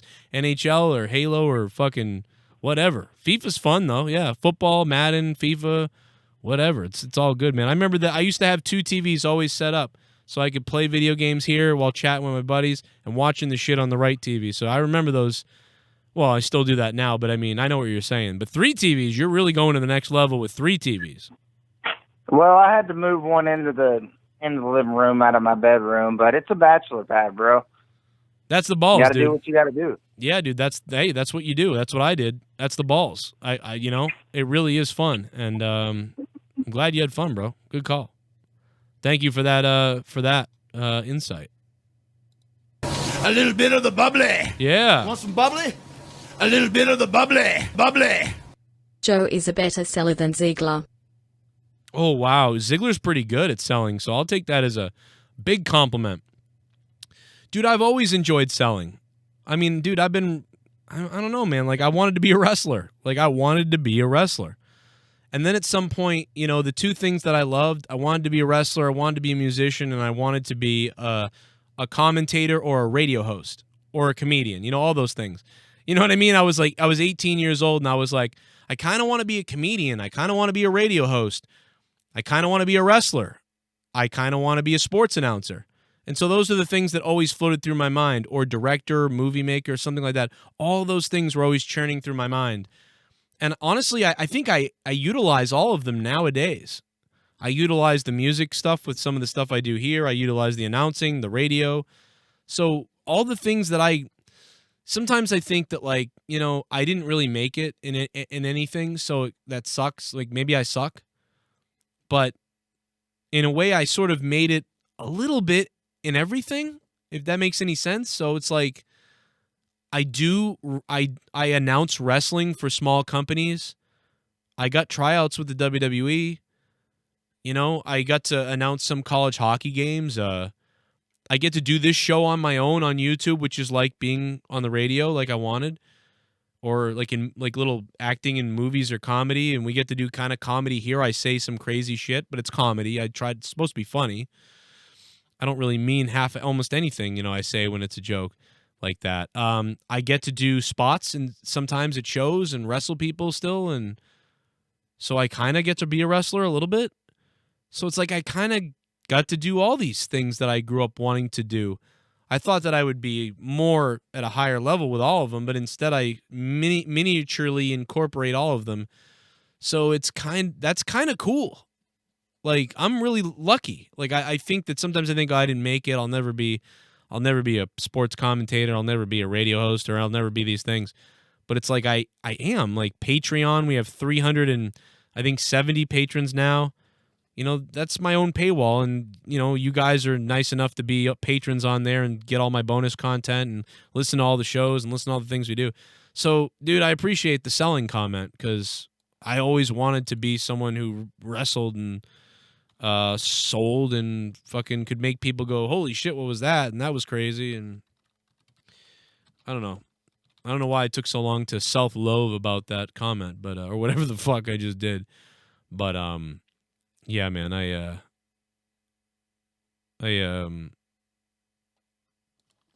think it kind of it sort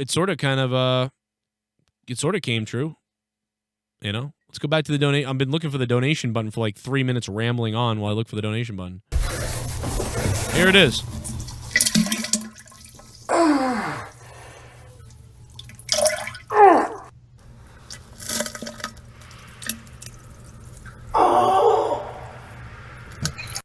Hey, Joe Cronin. Gimme yo asshole. Rip open yo sack and I'ma steal your testicles and take them to the mini golf course with Tommy and we will use Joe Cronin's balls as our golf balls. Putt putt Joe's testicles, you sexy jungle boy. Oh, okay. Lil dick, small dick, big dick?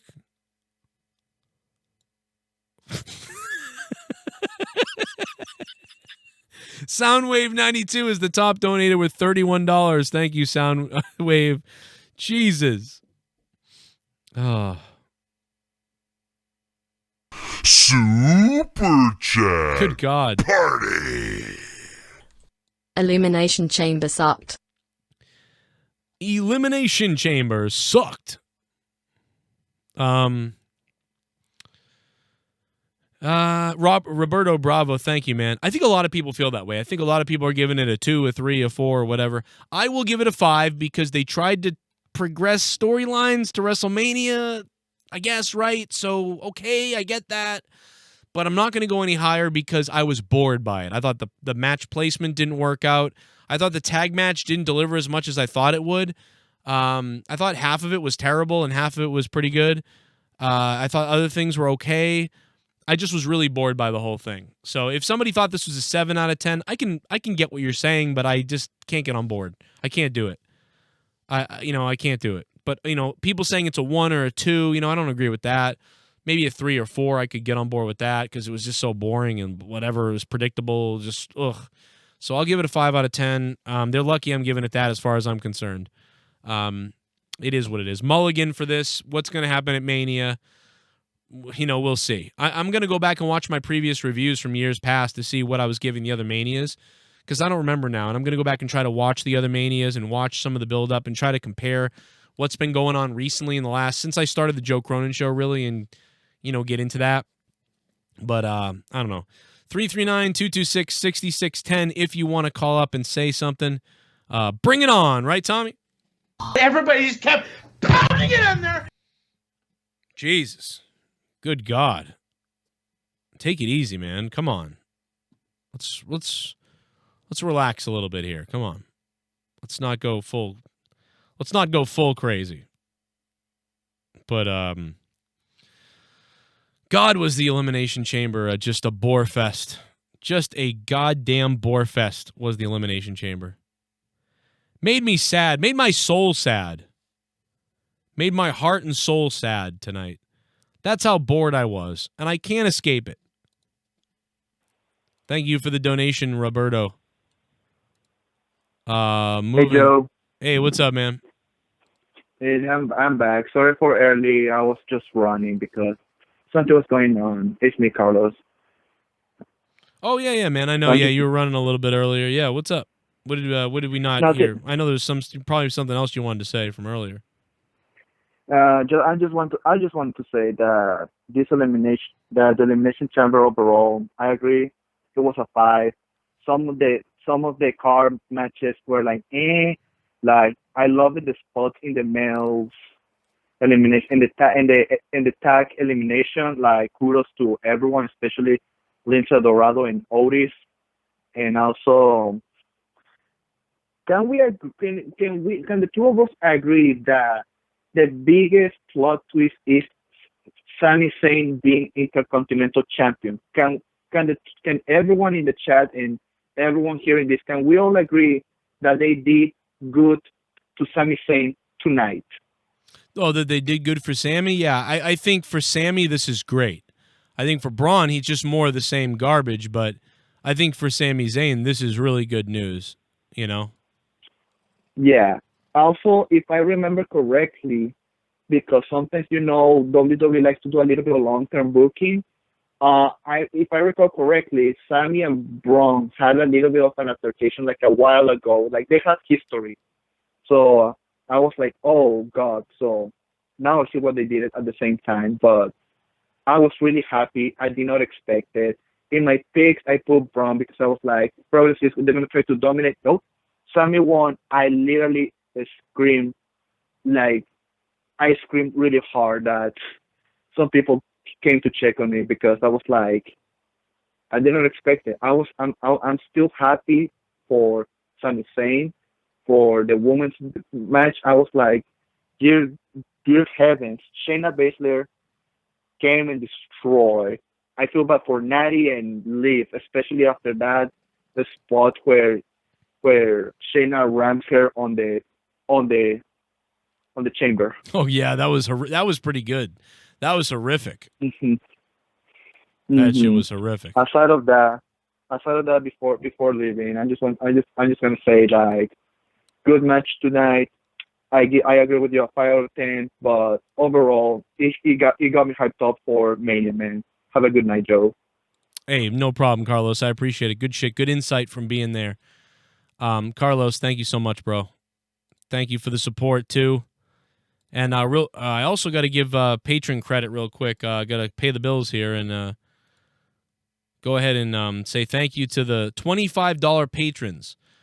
For just $5 a month, you guys can get like 30 hours of content a month on my Patreon. All my different shows are on Patreon. We do hundreds of hours a month here on YouTube for free, but there's 30 hours a month on Patreon with podcasts and different things that I do. And obviously a lot of you guys are $1, $2, $5, $10 patrons. But some people go above and beyond, and they go up to the producer tier and become producers. You'll see them listed down below, and also listed here. So I got to say thank you to them, because without that extra contribution, you know what I mean, it would be a little bit tougher to actually do any of this. So obviously the live donations, you guys know, is important, but this is as well. So thank you to Tim Mecca, became a $10 VIP patron. Thank you to Lauren Collins, who went up from $5 to $10. Charles Wright going up from $5 to $10 recently. We had a lot of people go back up to the $5 VIP tier on Patreon. And I want to say thank you to you guys for doing that. We got back to 368 patrons. So we are on our way back up again. I'm looking to get back to 400 by the end of the month, hopefully. So if you can jump on Patreon, anything, $1, $2, $5, whatever, especially if you have ad block or something like that, the ads don't pay shit on YouTube. I could seriously use your help over there, but you also get a shitload of content. You're not just giving me $5 a month. You're getting a bunch of shows and a bunch of content. The whole community is over there. We're all talking. We're all having a good time. Comments down below, likes. You can download the episodes to your phone on a sound to save your data plan. You can watch the YouTube versions, watch the fucking sound clips, download them to your phone. Go back and download thousands of the old episodes on Dropbox. Those are all here. My songs, my podcasts from all the past years, plus right now, it's all right here. And it's accessible on the Patreon app. Just search Joe Cronin Show or use the link down below. So thank you to the big ones. ADTR 210, Arknolia Strokelbean, Awonddy Big M, Bryan, Harper, CJ Bradley, ColdBrewKrew, DanH&Cora, Daniel Cater, Drew Barr, Duane Crenshaw, Frog Kid, Gary Metzler, Gerald Armstrong, Joe Compton, SoCom Kastle, Talk to Me Nice, The Bear, 1322, Z the Reaper, Constipated Rock, John Zippay, Joseph Lightsey, Junebug, Kalel Bama, StarsScream, Matt Rossmeier, Mike Guaz from Brooklyn, Mike Torian, NickY J, Patty McGill, Shell Bryan, Shy God 97, and Sith Neegan. Thank you guys for being super fucking crazy and being the producers. Without you guys, my balls would fall off. Okay, the phone lines are open again. If you guys want to call up, we had a couple drop off just now. I tried to get you 417 or somebody called. And then 603, I lost you as well. Call back. I'll put you on. Got a few more minutes to take calls. And then it's party time. 339-226-6610 or Skype me. Add me on Skype by typing in Danny Deadly, DANNYDEADLY on Skype. Let me go to call.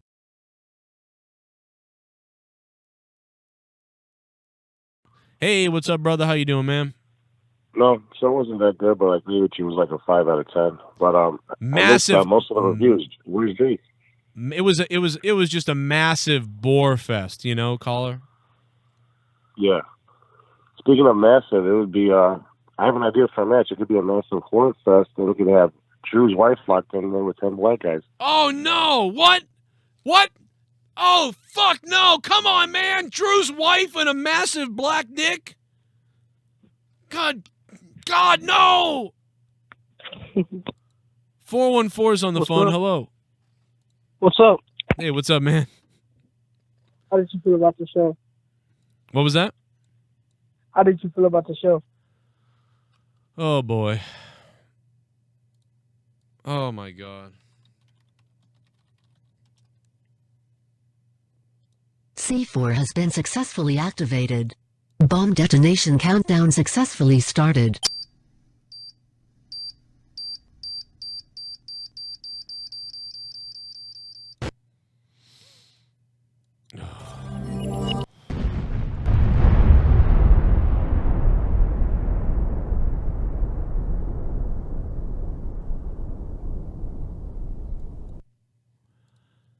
Oh.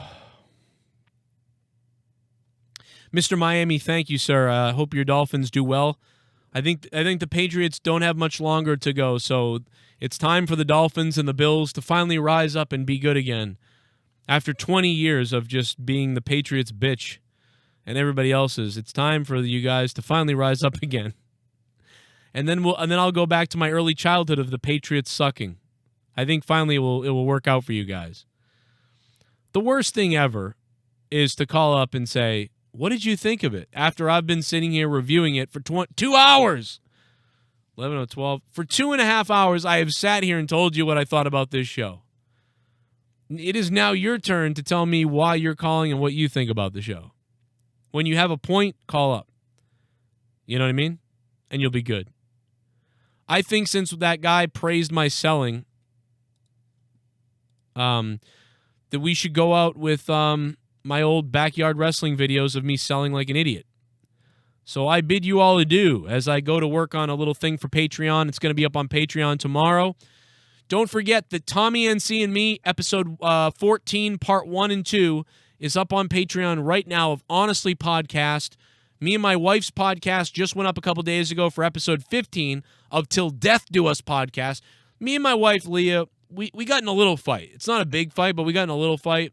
And it's fun. Go listen to all the episodes. They're all probably fun. You might like them. And then, of course, Corrupted Podcast is up from Saturday. And I am just about to upload in the next hour. I'm going to be uploading Monetize This, the post show. Nobody has heard that yet. What happened off the air after Monetize This one off the air? That hour or so is going up on Patreon tonight, I believe. So that's coming as well, so you can see that. If you're in the $2 Patreon or above, you'll hear it. So look for that as well. Thank you all for the support and for being here tonight. The Elimination Chamber review will be live tomorrow night with the Raw review, and I'll be doing more shit. Maybe I'll play some Madden. You know what? I'm going to stay up. And I'm going to play a game or two of Madden or who knows what. But I'm going to take a quick break real quick and do something, and I'll come back with a little bit of Madden maybe. How about that? I think. All right? So I'll be right back. But while you wait, you can just laugh at my old backyard videos of me with my bowl cut, being an idiot, while I do something real quick. Here. No, look out! Here you go. He kicked him right in the gonads. Gonads. No, wait a minute. Oh, man. Whoa. Reverse it. We get some music for this? Got to get some music for this.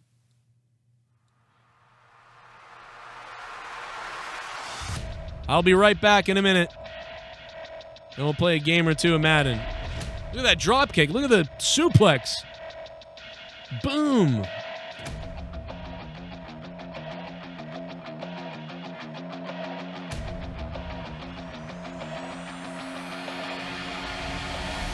By the way, this was 2002, not 2000. That time and date is wrong.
Bullfrog, I will dominate you.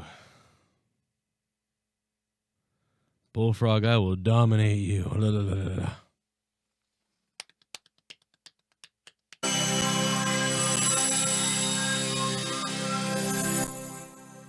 Jesus, that was loud.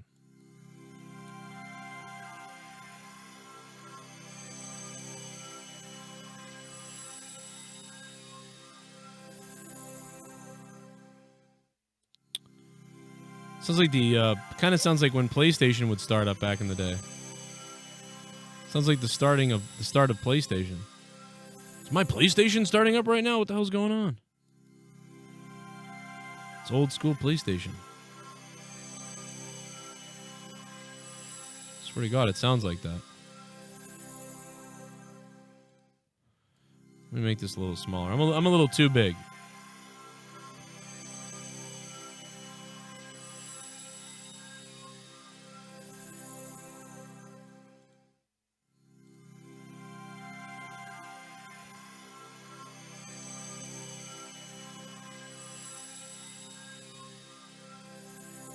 There we go.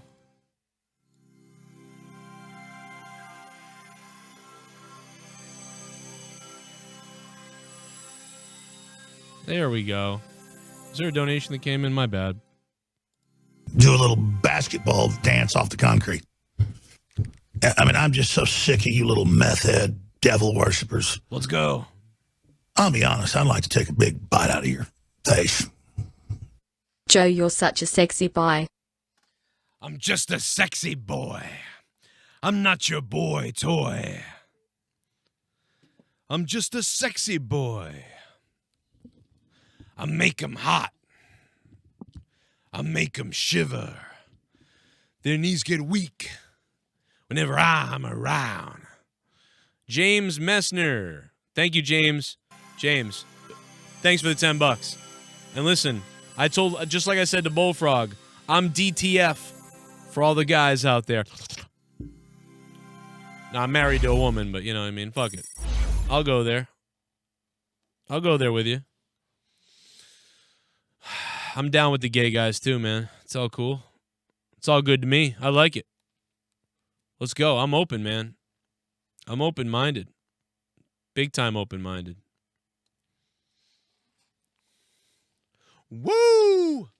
James, thanks for the donation, man. Might as well stay up for another half an hour, play some games, you know, maybe a couple of donos come in, pay the kids fucking school supplies bills or whatever the fuck they do at school now. It's weird.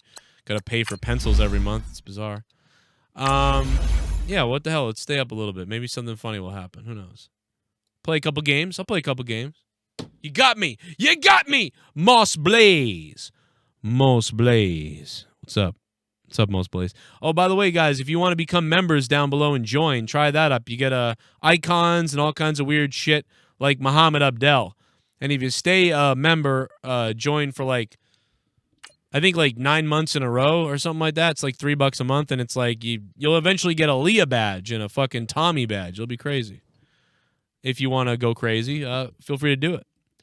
Fortunately, it doesn't let me just give it to patrons because the whole point of it is to counteract Patreon. So I wish I could do that. That would be cool. That should happen, but unfortunately it's not possible. But it'd be cool if I could do that. But I appreciate the people that doubled up. What's up, chat? You want some of Sarah Logan or whatever the fuck her name is? You want some of Sarah Logan? You want her deer call? Who wants Sarah Logan to do the deer call?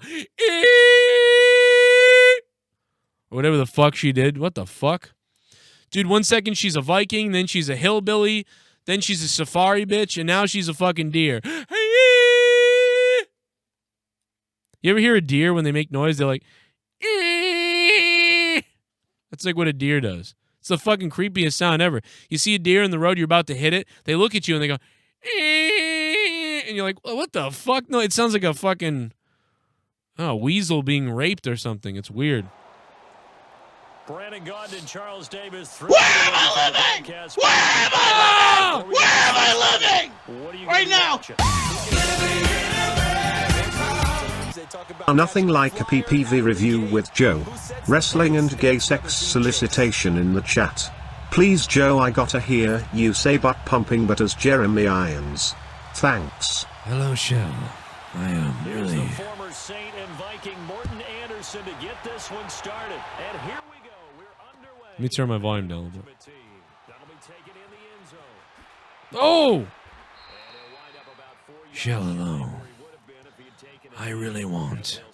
One of my favorite things to do in the past was to call into JB's show and to tell JB that it's me, Jeremy Irons, and all I want to do is let him and me butt pump each other behind a building of San Francisco.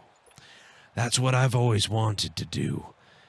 Me, Jeremy Irons, and JB butt pumping together in San Francisco. All right, I think I did it. My voice is a little messed up. It was hard to do. It's me, Jake Roberts. I'm in AEW. Back when I used to work for Vince, it was a fucking hell of a time. By the way, coming to Patreon this week, everybody. Coming to Patreon this week. Jake the Snake Roberts and Jesse Ventura's podcast.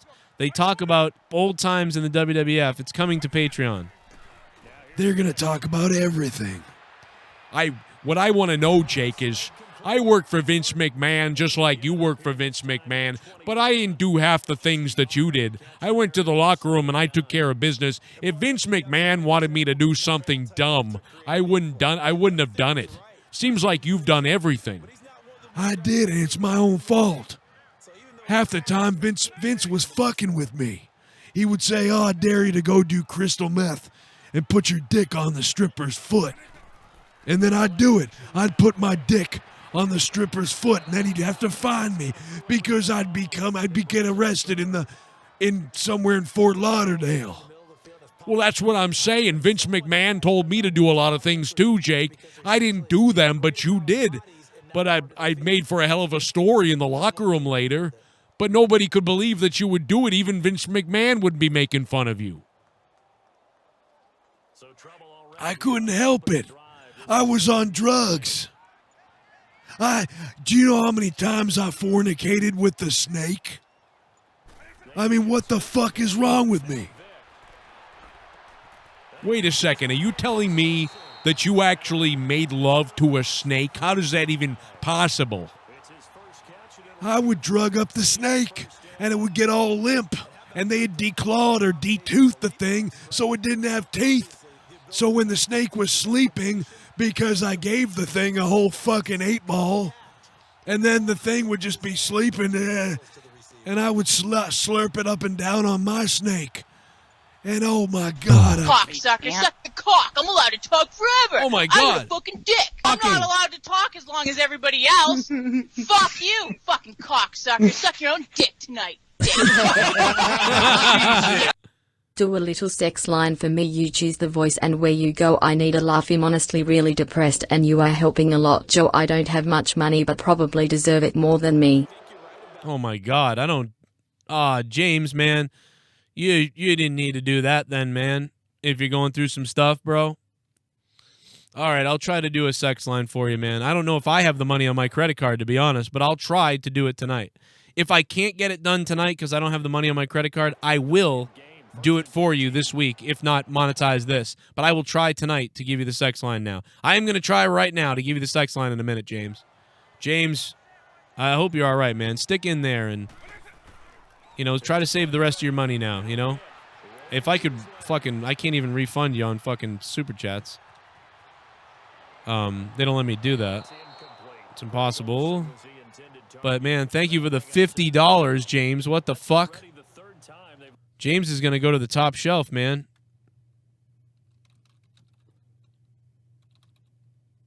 Man, James, thank you, bro.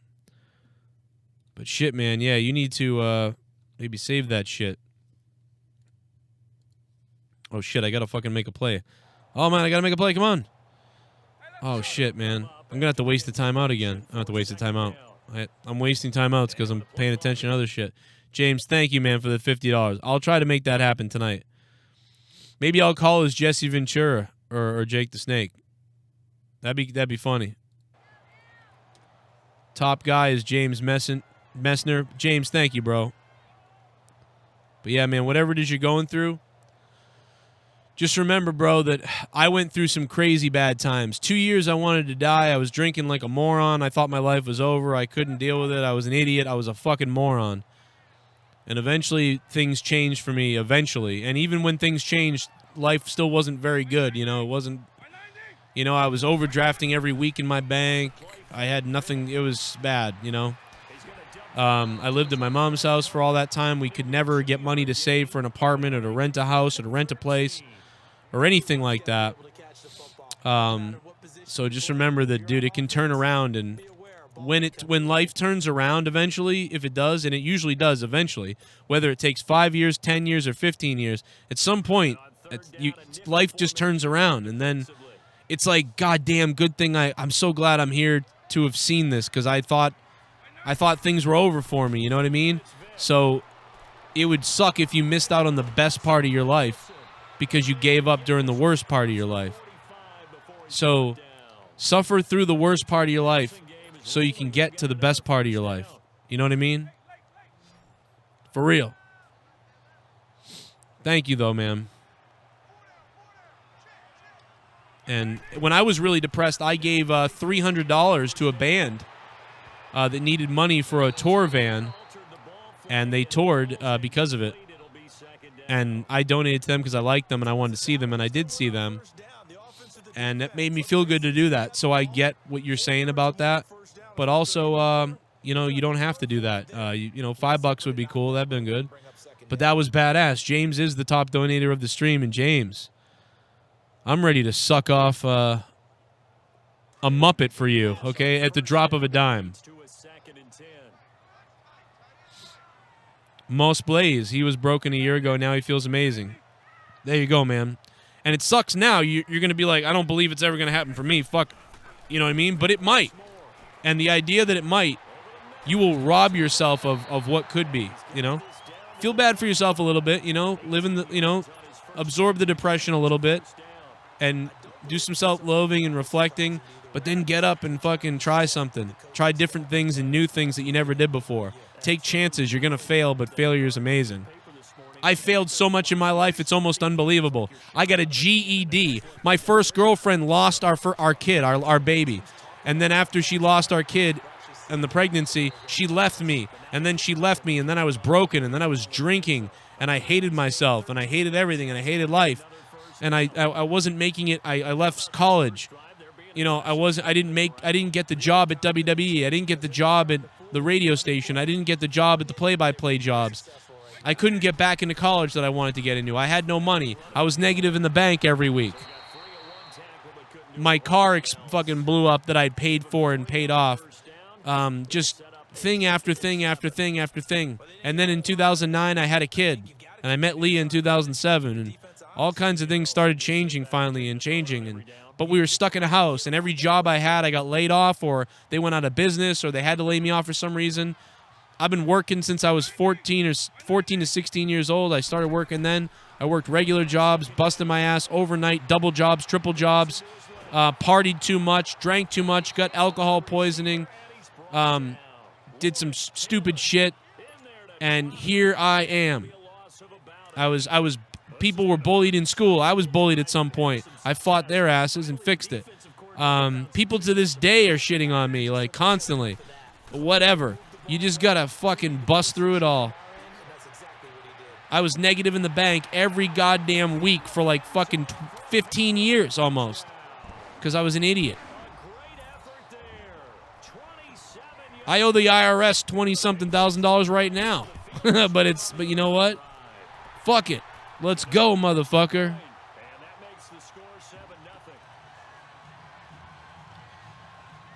Oh, James, thanks, man.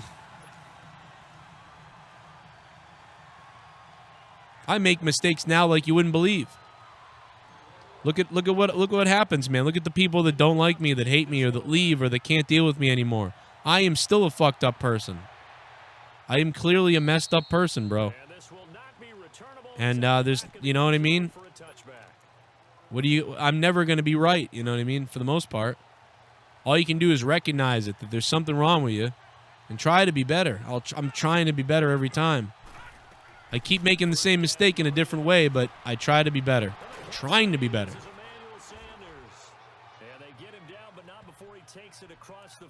Damn, Jay Paula. I think I probably owe $35,000 when you add up all credit debt, all everything else, but yeah, you know, we'll get there eventually, maybe, or I'll be dead. But go get him, man.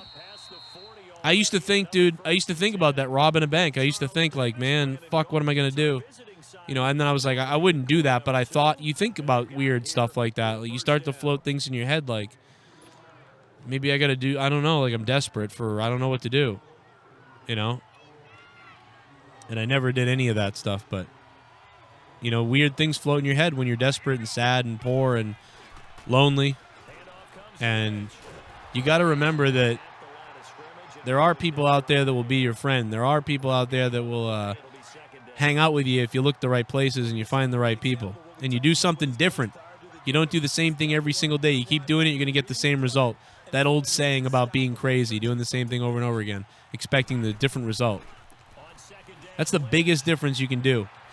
I failed on my YouTube channel for 5 years because I did the same thing over and over again. I did random comedy skits. And 800 people subbed to me, but most people were like, what is this guy doing?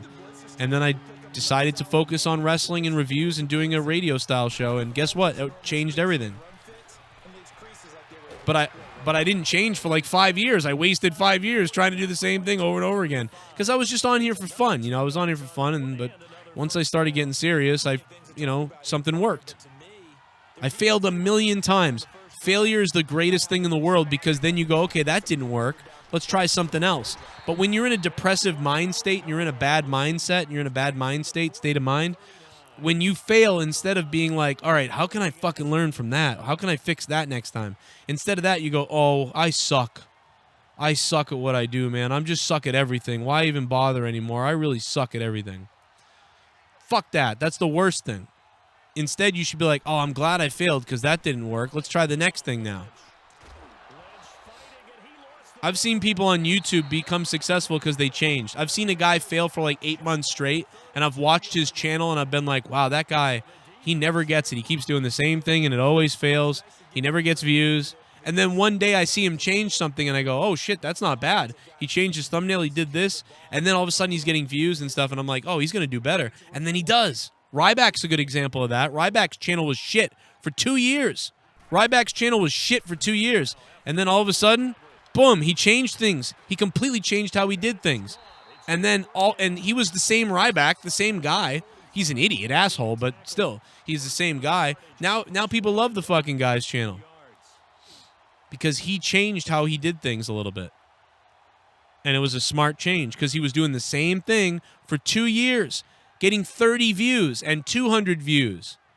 And he was saying interesting things about the business sometimes. Stupid things a lot of times too, but, you know, the bottom line is the guy should have had more viewers than he had. And there are so many people in life that do that same thing. Change it up. Stop going to the same bar. Stop going to the same place. But, you know, sometimes people have health problems and you can't get away from that. And health problems, it's tough to overcome that. You know what I mean? Or real major issues that are going on. You know, it's hard, man, to overcome that shit. I had 2 surgeries on my fucking testicles as a 6-year-old and 11-year-old. I had surgeries on my fucking testicles. I had 3 kids. My dad died when I was 8 years old. My mother was married to a great guy, a smart guy who taught at Northeastern University, who worked for Raytheon, who built computers. My father in the 80s, he was one of the guys that did that. And he was a great dad and a nice man and a very kind person. And he showed me Star Trek. And my mother was nice, and I lived this Leave It to Beaver life. And then my dad died, and then all of a sudden my mom got crazy and didn't know what to do and got scared, and she met a guy a year later on a cruise, and he was a drunken, abusive asshole. And he was with us for 7 years, and he terrorized me. He scared the shit out of me. I have anxiety to this day probably from that. I have separation issues and abandonment issues because of the dad and thing, whatever the fuck. And it's like, you just keep fucking rolling, man. You'll be okay. It's going to be, you know, eventually you're going to get there. Oh, please drop. Please stop. Oh! Oh, no. Did it go into the end zone? Oh, no. Man, it was so close. That was so close, guys. Testicle Festival. My physical disability is a lot for me to handle. Sometimes all I look... let me see what you said in a second. I look forward to you, Joe. That's why I'm donating Social Security money. Jesus, don't do that, man. roundabout way helping me. I appreciate that. I'm glad I'm helping you. I really am glad I'm helping you. And, dude, it blows me away. And it really is appreciated that you would drop some money for me when you do. It's amazing. But seriously, dude, next time, man, just drop $5 or $10 or something. $5, $2, whatever. And I will seriously appreciate the shit out of you just for that. You don't have to donate as much, you know what I mean, when you're up against it like that. But I really, really appreciate it that you that you did that for me, and that we can entertain you here. I want that to happen for you. But stick with it, and don't worry about dropping bombs. You know what I mean? I'll give you love for whatever you drop. You know what I mean?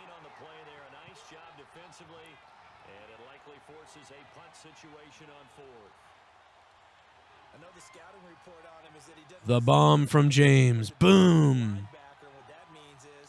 My taxes paid for my own thing. Donation. No, that's fucked up.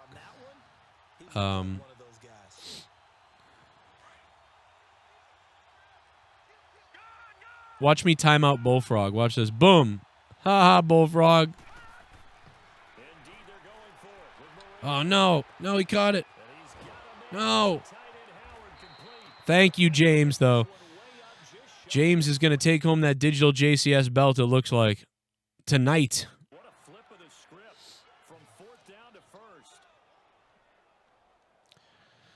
Oh, dude, Jay Paula, that sucks, dude. Coworkers that want to sabotage people's jobs in this day and age, that's sick, bro. Like, even if you hate someone at work, it's like, don't take away their job, man. Don't try to take away someone's livelihood. It's like, why would you do that? You don't know what family they're supporting or what they're dealing with or what they did to get the job. To hurt people like that is so fucked up, dude. That sucks that happened to you. That's bullshit.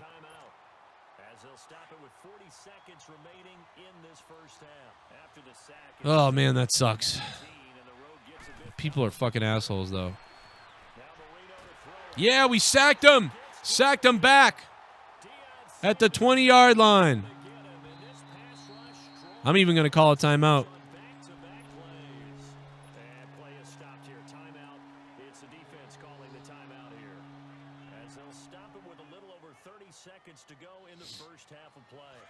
Mr. Kincaid, I love you, man. Don't ever do it. Don't take your life. So many people, the people that think about you, that like you, will miss you, but also you'll rob yourself, Yo, intercepted by Ramsey! What an interception! That was a really good one. Mr. Kincaid, I love yo ass, man. I'm glad you're still here, dude. I'm really glad about that. I'm glad everybody... Hang in there, fucking Shell says. Oh, my God. Did I say hang in there? Oh, my God. That's fucked up if I did. But, no, I'm glad you're still here, man. We really love you, man. Everybody loves you. We're all humans. We got to be here. We got to be here.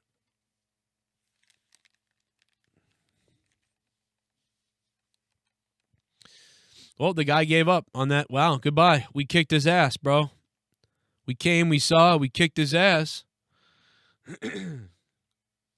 Mr. Kincaid, bro, I'm glad you didn't do it, though.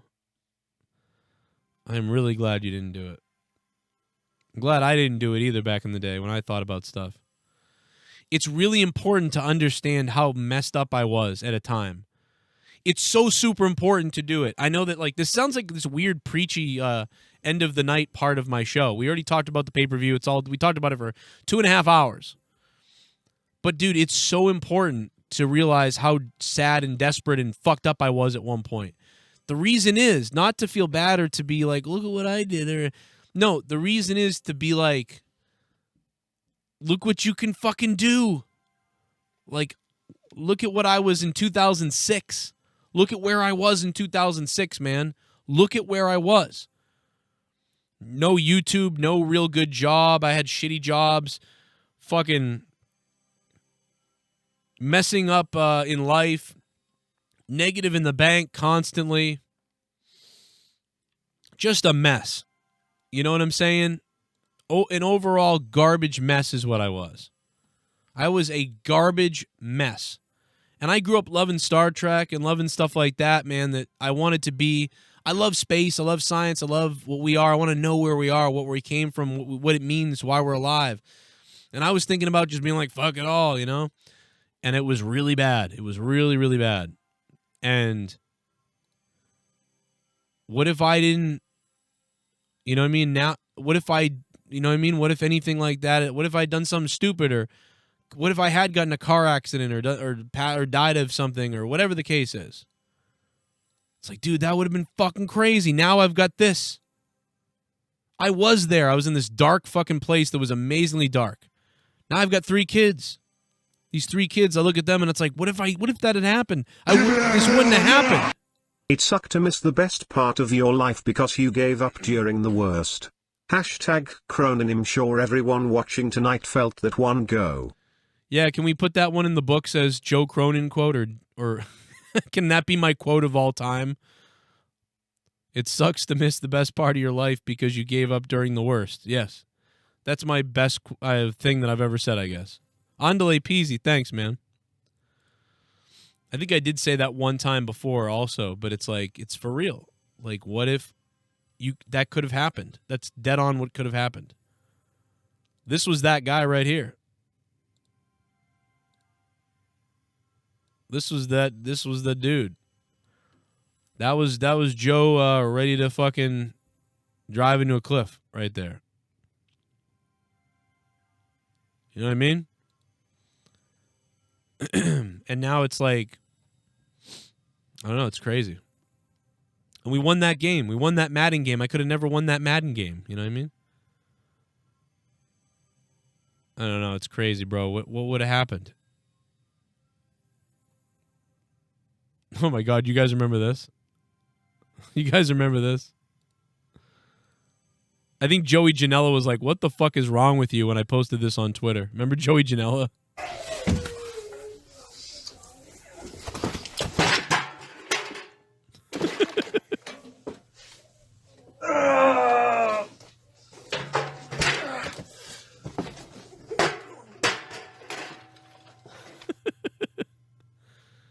I wouldn't have kids, man. I wouldn't have the kids. I wouldn't have this fun. I'd be gone. Stick with life. Remember the night, one of the many nights I busted myself open on the show? That was fun. That was 6 months ago. As I into the microphone.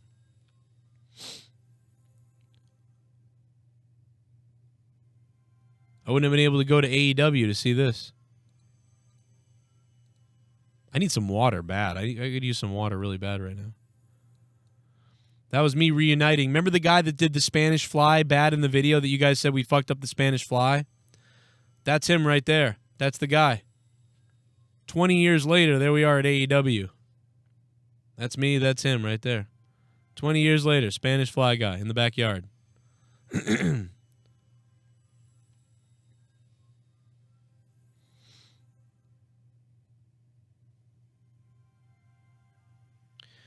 Jay Paulo, what's up, man? I'll check that out, bro. I just got your Facebook messages on facebook.com/Joe Cronin Show. Plug. Yeah, man, I wouldn't have had any of this shit. I wouldn't have my wife. I wouldn't have met Leah. Forget the kids. I wouldn't have met Leah. We wouldn't have had kids. You know how we're always talking about candlepin bowling? Candlepin bowling. Dude, candlepin bowling is fun as shit. You gotta come out and go candlepin bowling. It's the best.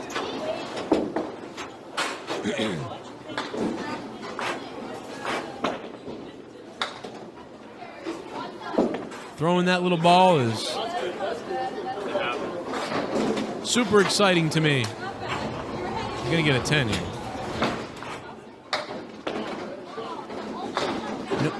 No strike, but I'll take a 10. Dude, when I met Leah, me and Leah were both fucked up when I met Leah. This is the first date I ever. No, this is the second or third date that me and Leah ever went on. We went apple picking with our friends, and they were driving, and we were in the back seat. Leah snapped a picture She snapped a photo of me. I never would have met Leah. I wouldn't have met her. I would have been in a car fire or something like that. Look at how young we were. What happened to being young? God damn it. What happened to being young? All these pictures are on my Instagram. The Instagram from hell. Do you guys remember when I first moved into my house here? And this fucking spider, I took a picture of this thing. What the fuck is that, dude? That was in my fucking house, bro. I killed this thing. That was in my house. They have massive spiders out here. And Leah had to rip a tick off Finn tonight. He had a big tick burrowed into his goddamn neck. It was a deer tick, too, which is creepy because they're the really bad ones with Lyme disease. So hopefully he's okay. But she ripped the tick out of his neck, man. I posted it on Twitter. It was like horrific, bro. Horrific. But yeah, choose life. I'm really excited for the 4th of July again this year. You know, I loved the 4th of July last year. I'm excited for the 4th of July.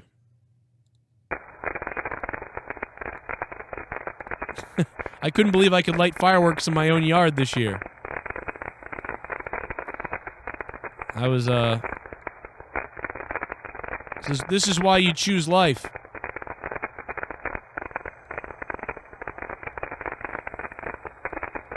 It's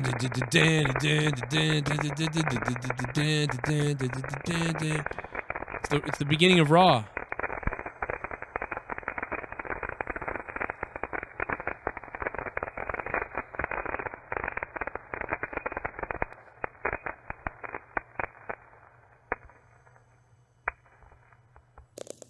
Oh, that one was awesome. That shit was crazy. I'm making a circle. Daddy. Well, sign it circle. Now I'm gonna make a heart. Daddy, can you like this? Daddy. Yeah. Okay, Yeah. little one. It burned for the whole stick. I'm just gonna throw it on the floor, by the way. Don't move it. Don't move it. Yeah, because I'm clumsy. No. I'm making a circle. Super pumped up for 4th of July. Super pumped up.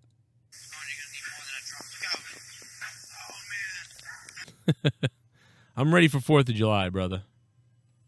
I'm ready for summertime. Make it Alright, go ahead. Make it be summer again. Get your hand out of the way. Get your hand out of the way. Remember Clover drinking the water? Do it again. Remember Clover drinking the water? Back up, brother. This dog loves water. Look at this. She loves this water, man. Do it again. These Wait, Brenda, labs get are out of the just way. obsessed with water. The closer she is, the wetter we're gonna get when she does it. Dude, it's the funniest thing when they're trying to eat the water. They're like, and they won't stop eating the water, dude. Alright, go ahead. That's the funniest stuff, man. Get your hand out of the way. Get your hand out of It the way. cracks me up. Do it again. Tell Brenda to get out of the way. Back up, brother.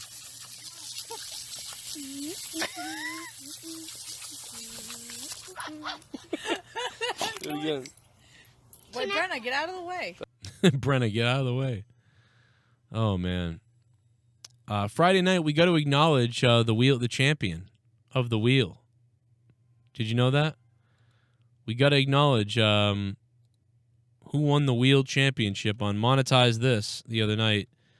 It was fun to have Monetize This back on JCS. You know, it was a lot of fun. It was a lot of work for a lot of people. But in the end, baby, you got to give it up. Chizikny's lost his crown. And it was taken over by Leah. That's right, ladies and gentlemen. The winner of the wheel this week. Of course, it happened Friday, not tonight. Since we didn't do it tonight, I wanted to tell you about it. If you missed Monetize This, 254, it was on the Joe Cronin Show channel. And my wife, Leah, won the fucking crown. She is the queen of the wheel for the week. So we will give her credit all week long here on the show. And we'll see who takes the wheel back potentially on Sunday. So shout out to Leah for becoming queen and everybody else who had fun with us to get us there. I'll monetize this. And yeah, James, you're the shit, bro. Let's go, baby. James, you the shit.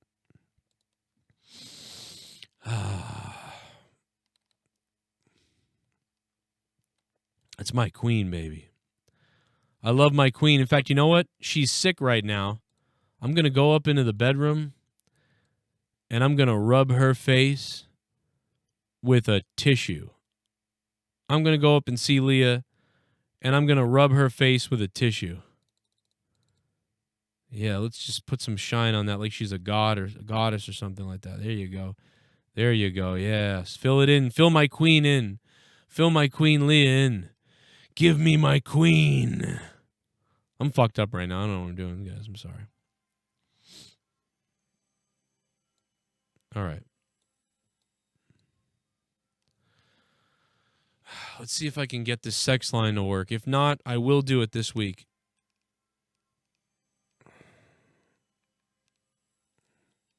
Gotta make sure I don't have a tick in my head. The fuck is this back here? Gotta go check a mirror. No one's awake right now. What the fuck is that? I hope that's not a tick. That would suck. Take a picture. Put my hat up like that. Maybe put the flash on.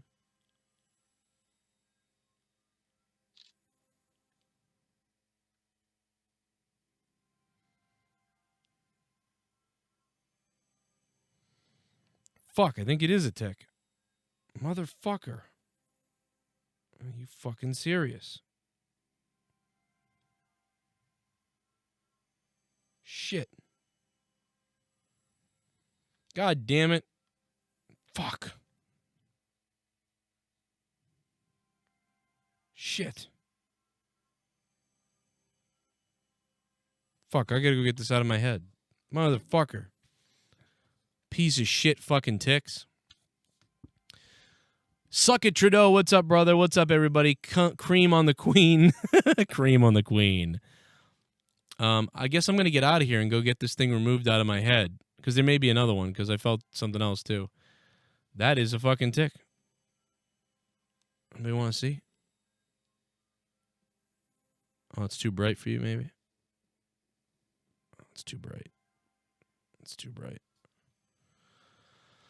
Ah, man. You gotta be fucking shitting me, bruh.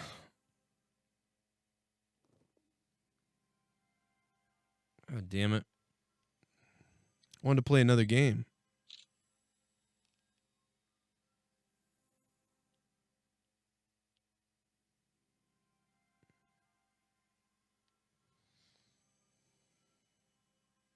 Super chat. Super chat. It should have been me. I should still be king. Broken Lion, I know, man. Imagine if you were still king, brother. Broken Lion, thank you, man. And again, James Messner, what's up, James? Thank you, brother, for that tonight. And I will get the sex line going this week for you.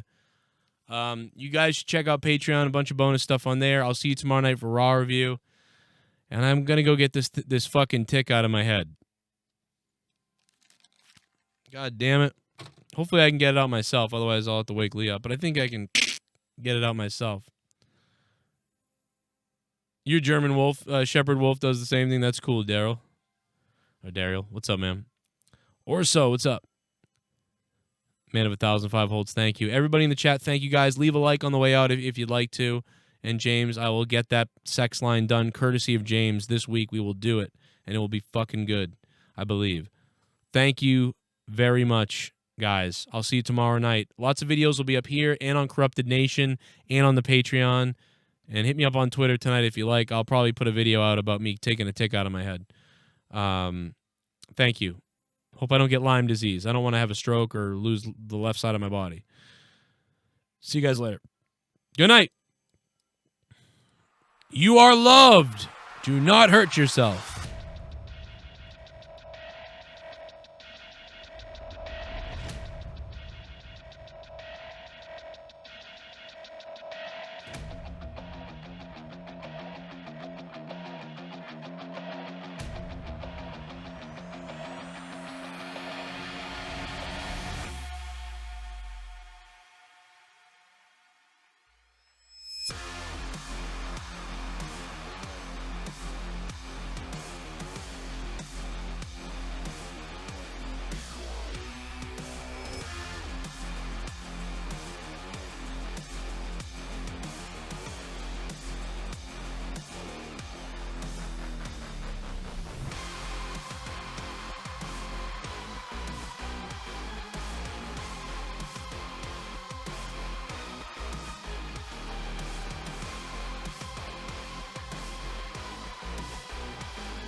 Riding on Cronin's dick. Riding on Cronin's dick. You're still riding on Cronin's dick. You're still riding on Cronin's dick. Riding on Cronin's dick. Riding on Cronin's dick. You're still riding on Cronin's dick. You're still riding on Cronin's dick. Like a donkey, like a Mustang, like a cat. Riding on Cronin's dick, trying to leapfrog and piggyback. Hey guys, maybe I'm the one that's the dick rider, cause I made this song, didn't I? I'm here to prove that I am a dick rider and give a lap dance tonight to every guy. But this ain't some kind of diss track. This time I'm talking about my dude.